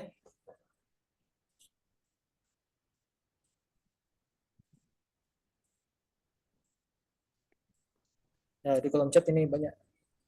Nervous, Coach. Negatif, marah. Oke, betul sekali. Ya, jadi saya sebenarnya tadi lagi marah. Ya. Tadi lagi marah. Oke. Selanjutnya, coba perhatikan kelihatan ya. Ini. Kelihatan. Nah, ya, perhatikan dan tebak bagaimana perasaan saya.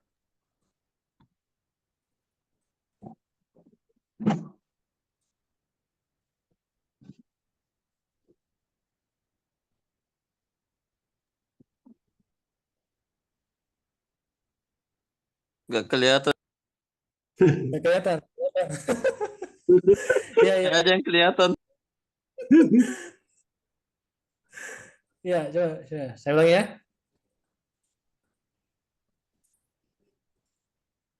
Sedih. Ya, ini Tenang. sedih ini. Sedih. Sedih. Perhatikan bahunya.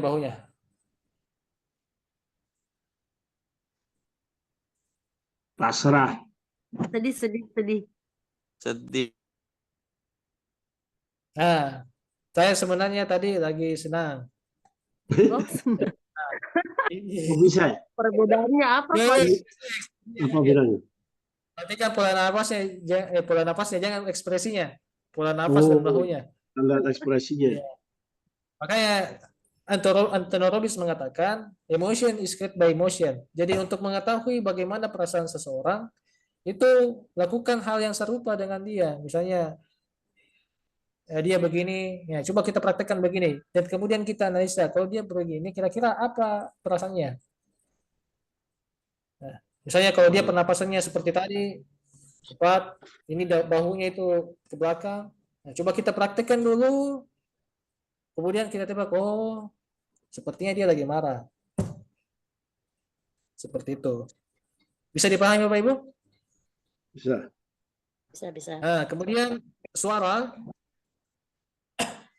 Nah, kita bisa tahu baik tipe dia visual, auditory atau kinestetik. Suara juga kita bisa tahu apakah dia takut, sedih, takut atau bahagia, itu dari suaranya. Cemas ya, itu dari suaranya. Ini sudah tidak, saya rasa Bapak Ibu sudah paham dengan ini. Warna kulit juga itu ada yang mengatakan, Pak, saya tidak marah, Pak. Saya betul-betul ikhlas, saya betul ikhlas. Tapi ternyata warna kulitnya di telinganya itu merah. Nah, bisa jadi dia marah. Nah, seperti itu. Kita bisa lihat bagaimana dia pucat. Nah, itu dari warna kulitnya juga. Kemudian expression, ya ini ekspresi ada materi khusus. Nah, nanti kita pelajari kalau temanya itu tentang ekspresi wajah. Nah, kemudian ada salah satu presupposition dari NLP, the meaning of communication is a response we get ya. Ya, arti dari sebuah komunikasi adalah apa respon yang kita dapatkan. Bisa jadi kalau kita mendapatkan informasi yang kurang mengenakan atau menyejukkan bagi dada kita, ya, melukai, berarti itulah respon yang kita dapatkan. Bisa jadi saya mungkin yang kurang terampil menyampaikan materinya, ataukah komunikan kita. Nah, kita refleksi di situ.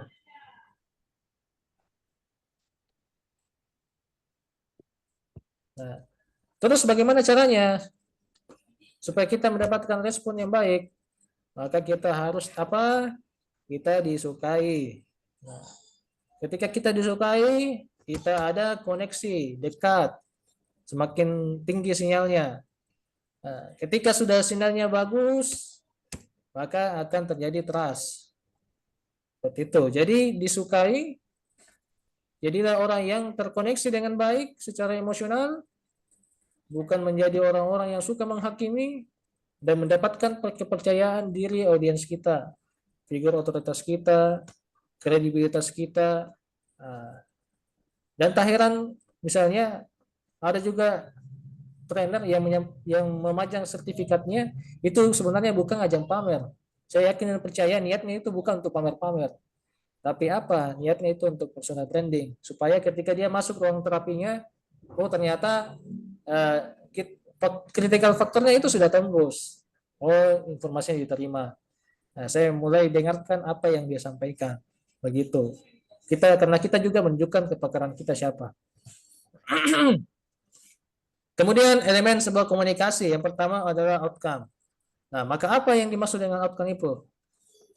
Hasil akhir yang kita inginkan. Jadi di awal memang kita desain seperti apa komunikasi yang kita inginkan. Startnya bagaimana?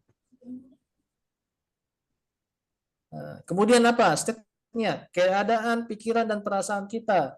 Jadi kita munculkan dulu perasaan kita tenang. Oh ternyata misalnya ada Tuhan yang bersama kita, ada Allah yang bersama kita. Jadi kita apa? Ketika bawakan materi, kita merasakan lebih senang. Jadi step ini juga itu menular. Misalnya kalau kita panikan, biasanya orang yang di samping kita juga akan cenderung panikan. Ya seperti itu. Maka pastikan keadaan, pikiran, dan perasaan kita itu berada pada kondisi yang prima. Nah, kemudian ada rapor. Terhubung dulu dengan orang lain, PDKT. Pastikan dekat dengan orang lain karena banyak juga informasi yang disembunyikan, tidak ada informasi yang dihilangkan. Itu terjadi karena kita belum dekat. Maka sebagai seorang konselor, sebagai seorang praktisi atau helper, maka yang paling penting kita lakukan adalah building rapport terlebih dahulu. Ya, supaya dia juga terbuka, tidak faking, memberikan informasi yang palsu kepada kita. Nah, kalau mereka sudah terbuka dengan kita, maka kita bisa masuk ke step berikutnya. Kita enak untuk melakukan terapi.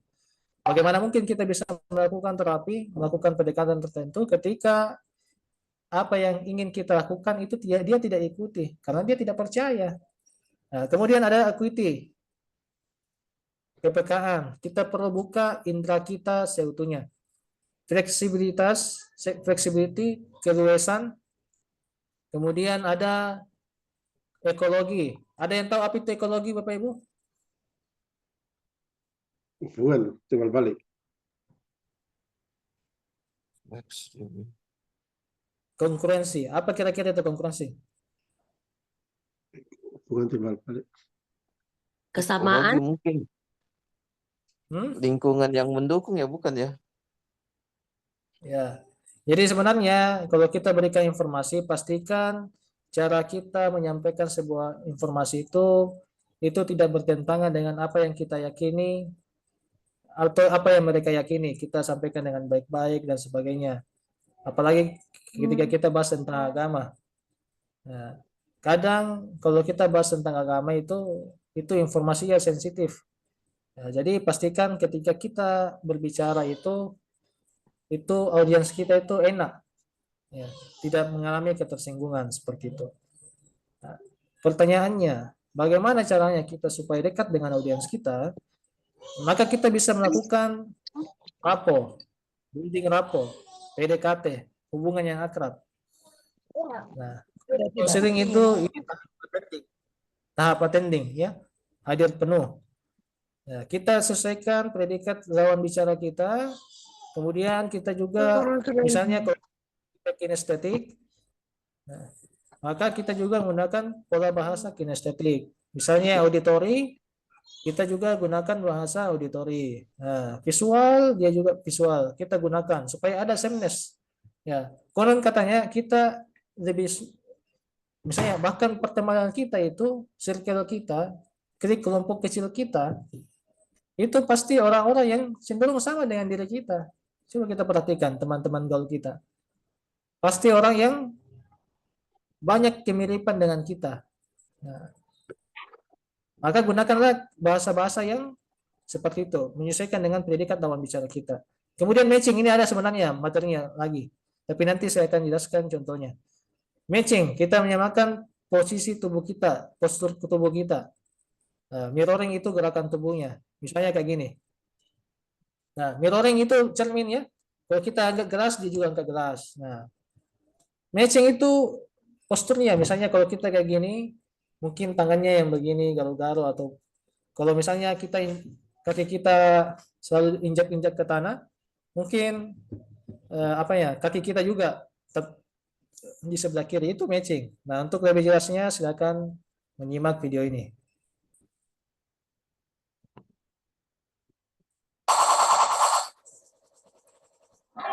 To show this, we took two men, Mr. Nice and Mr. Nasty, and placed them in a controlled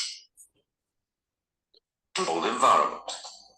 Then we asked several volunteers to meet them and discuss different subjects. Favourite films? Yeah, well, got plenty there. You go first.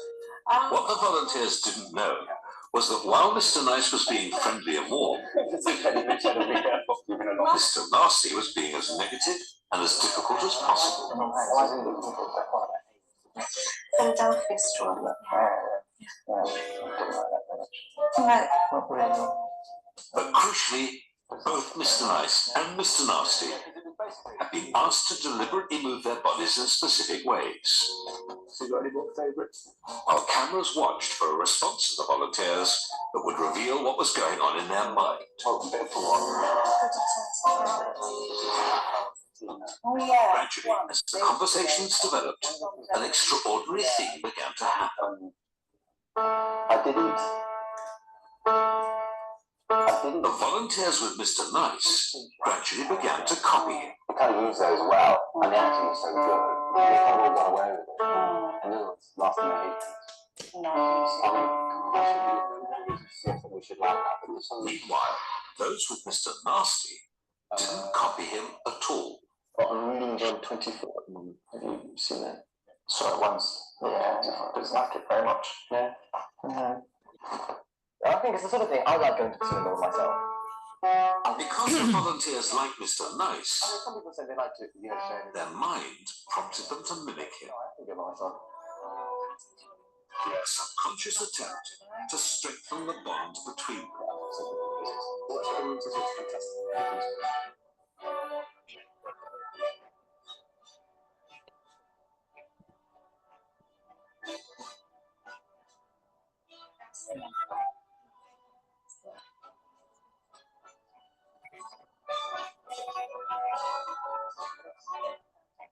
I saw Raymond Holmes. Did you? Yeah. You think?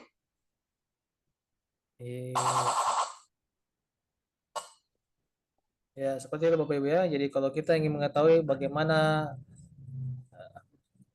peserta didik kita atau lawan komunikan kita, apakah yang bersangkutan itu sudah building rapport dengan kita, ya biasanya mereka sudah leading dengan perilaku kita.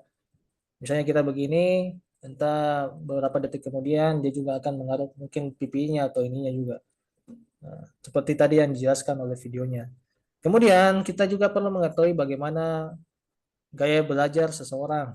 Misalnya ketika dia gaya belajar visual, maka tes terbaik bagi mereka adalah itu dengan melihat diagram, membaca maps, esai, dan apapun yang berhubungan dengan sebuah proses. Dan mereka itu tidak cocok atau kurang cocok dengan mendengarkan atau yang membutuhkan respon. Nah, seperti itu. Nah, ini bisa kita kenali dengan cara mereka berbicara. Ya. Cara mereka berbicara itu biasanya orang-orang TV visual itu cepat caranya ngomong. Nah, ini kalau kita nonton televisi pernah ada debatnya Rocky Gerung dengan siapa itu. Dia katakan orang yang apa ya istilahnya, yang tidak tahu informasi kurang lebih seperti itu biasanya cepat. Ternyata ada salah seorang yang menjanggah hal itu.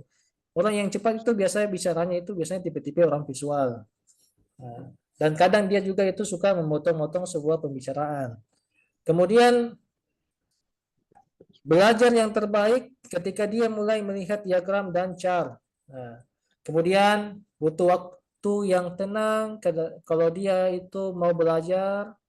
Nah, biasanya orang-orang seperti itu butuh waktu yang tenang atau nuansa yang lebih sepi. Nah, kemudian berpikir dengan melihat gambar, mungkin berpikir dengan melihat gambar. Nah, kalau ditanya yang muncul itu sebuah gambar, nah itu bentuk visualnya. Kemudian mengambil catatan yang detail, yang rinci.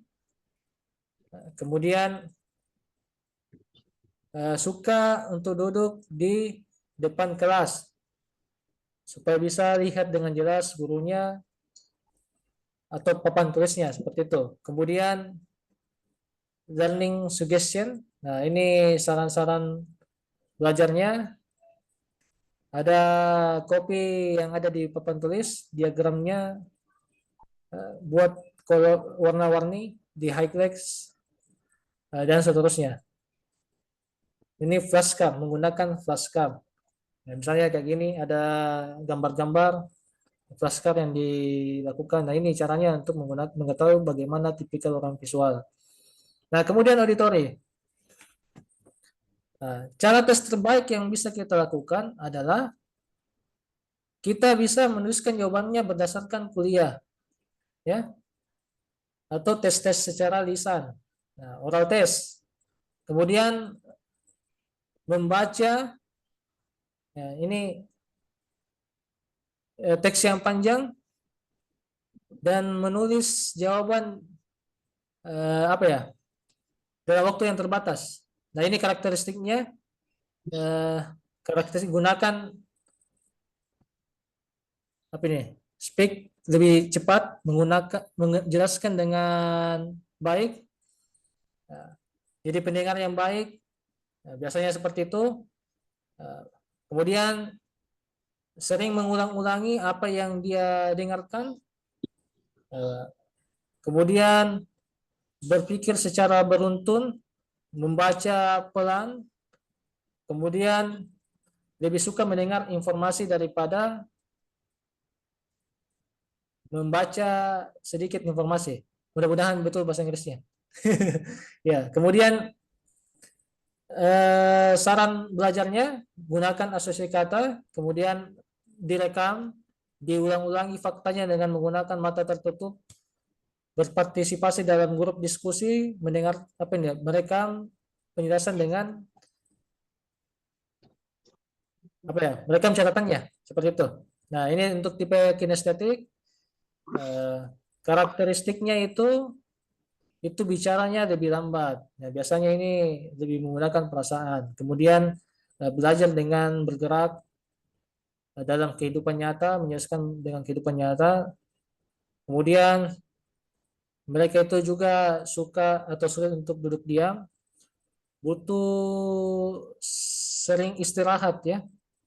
Ketika mereka belajar, kemudian perhatiannya itu butuh rentang perhatian yang pendek. Nah, ini adalah nanti kita share materinya. Nah, dan sebagai seorang pendidik, pastikan diri kita itu memiliki growth mindset. Nah, apa itu growth mindset? Mindset yang bertumbuh. Pastikan bahwa kita guru yang betul-betul memiliki growth mindset yang baik, bukan fixed mindset. Nah, orang yang memiliki growth mindset adalah menganggap kegagalan itu adalah peluang saya untuk bertumbuh. Saya bisa belajar apapun yang saya mau. Ciri-cirinya orang yang growth mindset adalah dia menganggap bahwa 65% itu adalah usahanya. Ini usaha. Ini kebetulan ikut ini susah karena pakai mouse. Ya, kemudian 35% itu adalah skill. Nah, sedangkan orang yang fixed mindset itu ditentukan dari skillnya. Nah, sedangkan usaha itu 35%. Ini orang-orang yang fixed mindset. Jadi sebenarnya ketika kita punya growth mindset itu 65% itu usaha. 35% itu skillnya, bukan kebalikannya.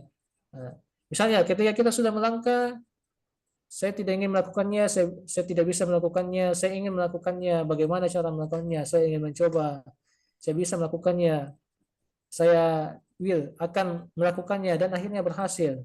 Nah, ini adalah orang-orang yang berusaha. Dia di level 1, dia berusaha masuk ke level 2, sehingga akhirnya dia berada di bisa. Alhamdulillah, saya bisa untuk melakukannya. Dan bagaimana caranya kita mengetahui orang yang growth mindset? Ini adalah contohnya. Guru yang memiliki growth mindset adalah dia adalah pembelajar sejati. Ya, senang belajar berkaitan dengan hal-hal baru, terutama hal-hal yang berkaitan dengan kompetensinya. Ya, pikirannya terbuka tentang segala kemungkinan perubahan yang terjadi. Jadi dia itu open minded, percaya diri dengan kemampuan yang dia miliki, memiliki keyakinan setiap orang bisa melejitkan potensinya. Si A dan si B itu pasti bisa, cuma butuh waktu. Dia mungkin kurang menemukan gaya pembelajaran yang tepat atau metode yang tepat. Nah, mampu mengubah hambatan menjadi sebuah peluang. Kemudian kita juga perlu menjadi guru yang kuat. Jangan jadi guru yang lemah, dosen yang lemah, atau trainer yang lemah. Nah, karena sejatinya mukmin yang kuat itu lebih baik dan lebih dicintai oleh Allah daripada mukmin yang lemah. Dan pada keduanya ada kebaikan. Hadis riwayat Muslim. Jadi kuat yang dimaksud adalah kuat ruhnya, akal dan fisiknya, bukan hanya salah satunya. Kuat spiritualnya, bukan hanya religius. Nah, ada orang yang religius tapi tidak spiritual. Sering ke masjid tapi korupsi. Nah, itu tidak spiritual. Nah, seperti itu. Kemudian akhir dari set kami, ketika kita menerapkan hal ini sebenarnya masih banyak. Ada beberapa materi hypnoteaching yang saya cut. Misalnya tipe kepribadiannya bagaimana. Kemudian ada tes-tesnya. Ada beberapa hal. Nantilah di hypnoteaching yang akan datang karena keterbatasan waktu. Saya tutup dengan pernyataan Albert Einstein, hanya orang gila yang menginginkan hasil yang berbeda, tetapi tindakannya tetap sama. Itu sekian dari saya. Assalamualaikum warahmatullahi wabarakatuh. Waalaikumsalam warahmatullahi wabarakatuh. Waalaikumsalam warahmatullahi wabarakatuh. Luar biasa. Terima kasih banyak Coach Hadiat atas materi yang sangat inspiratif. Mari kita beri aplaus Bapak Ibu ya kepada narasumber kita malam hari ini. Dan tentunya saya menyimpulkan beberapa poin yang telah didapatkan dari materi, bahwa yang pertama, hypnoteaching bukan manipulasi tapi seni berkomunikasi untuk membangkitkan fokus, antusiasme, dan juga kolaborasi murid. Kedua, prinsip hipnosis dapat digunakan untuk menciptakan raport, membangun hubungan yang mutual, memperkuat sugesti positif, dan menyusun bahasa yang mempengaruhi. Dan ketiga, tentunya seorang pendidik yang memahami hypnoteaching memiliki kekuatan pengaruh yang lebih terarah dan berdampak. Kemudian Bapak Ibu, kita buka sesi untuk tanya jawab. Bapak Ibu yang tadi dari materi dimulai sampai saat ini ada pertanyaan, boleh dituliskan pada kolom chat ataupun langsung raise hand. Boleh menggunakan fitur raise hand atau fitur chat box, silakan.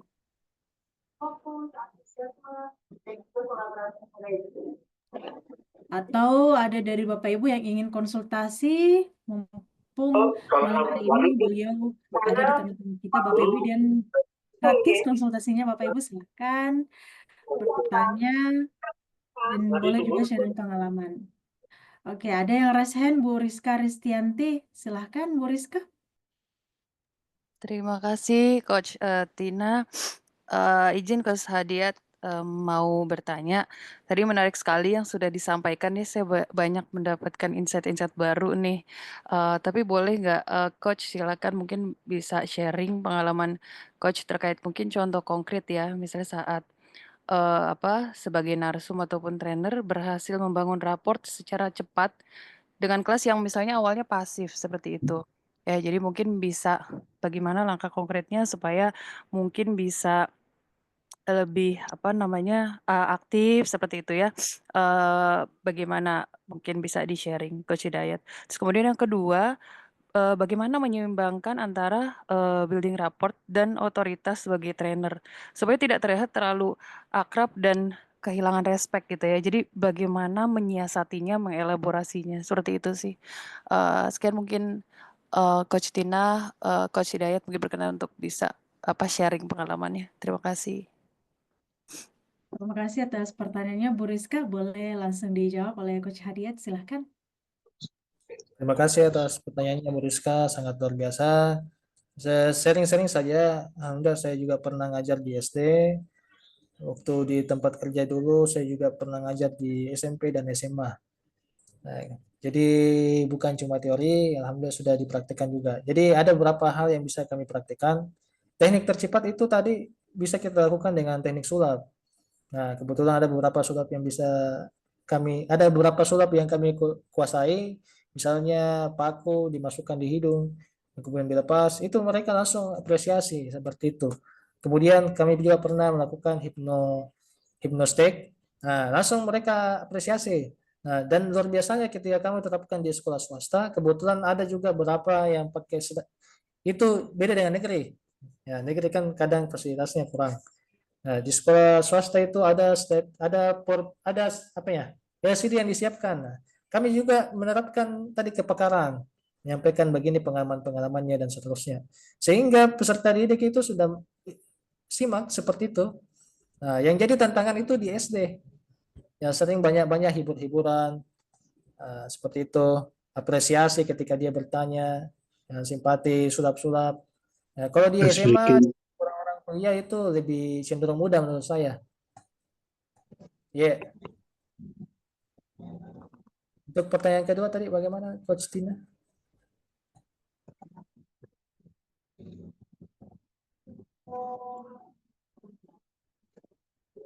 Izin Coach, mungkin saya coba sampaikan kembali ya. Yang kedua tadi bagaimana menyeimbangkan antara raport dan otoritas gitu sebagai trainer atau narsum supaya tidak terlihat terlalu akrab dan kehilangan respect gitu ya, tapi tetap menciptakan suasana yang aktif seperti itu.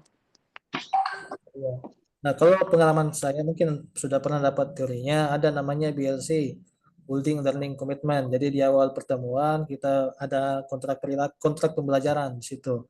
Misalnya berapa kali izin, ada kotanya bagaimana peraturannya, apakah boleh makan atau tidak. Jadi yang menentukan bisa atau tidak dalam sebuah pelajaran itu adalah siswanya.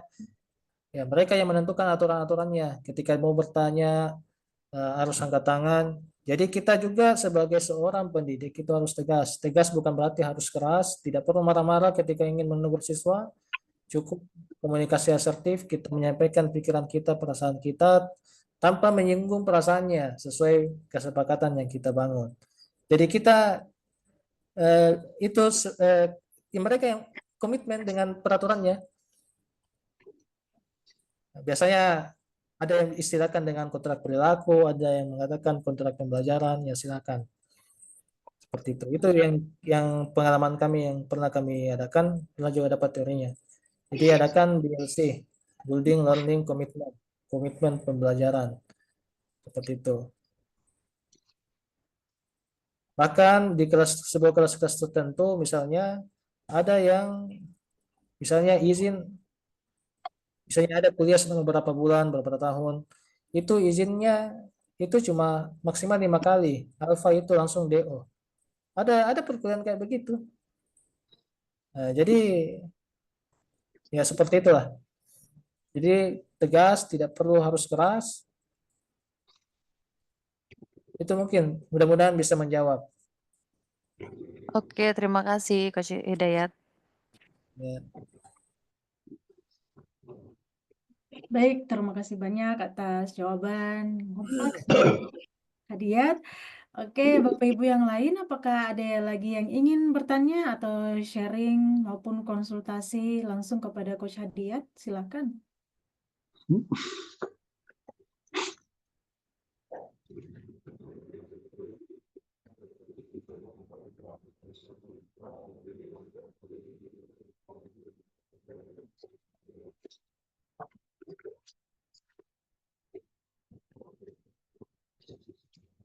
Sepertinya sudah tidak ada lagi Coach Hadiat dan Bapak Ibu, jika ingin lebih lanjut nanti berkonsultasi atau ada yang ingin ditanyakan kepada narasumber kita malam hari ini, boleh japri admin, nanti admin akan memberikan kontaknya Coach Hadiat.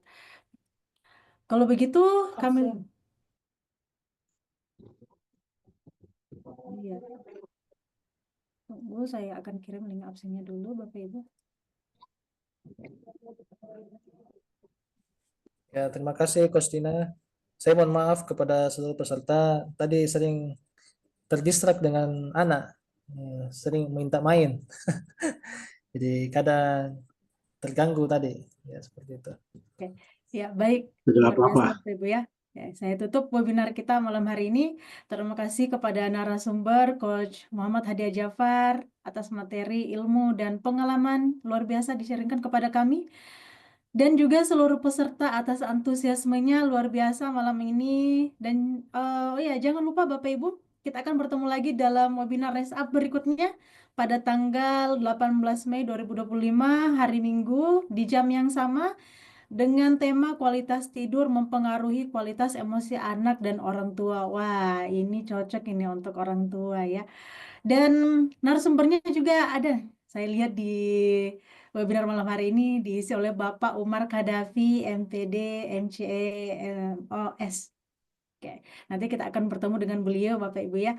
Sesi nanti akan membahas secara ilmiah dan praktis bagaimana gangguan tidur mempengaruhi stres, konflik emosional, dan kualitas hubungan dalam keluarga dan sangat direkomendasikan untuk para orang tua, pendidik, dan praktisi kesehatan mental.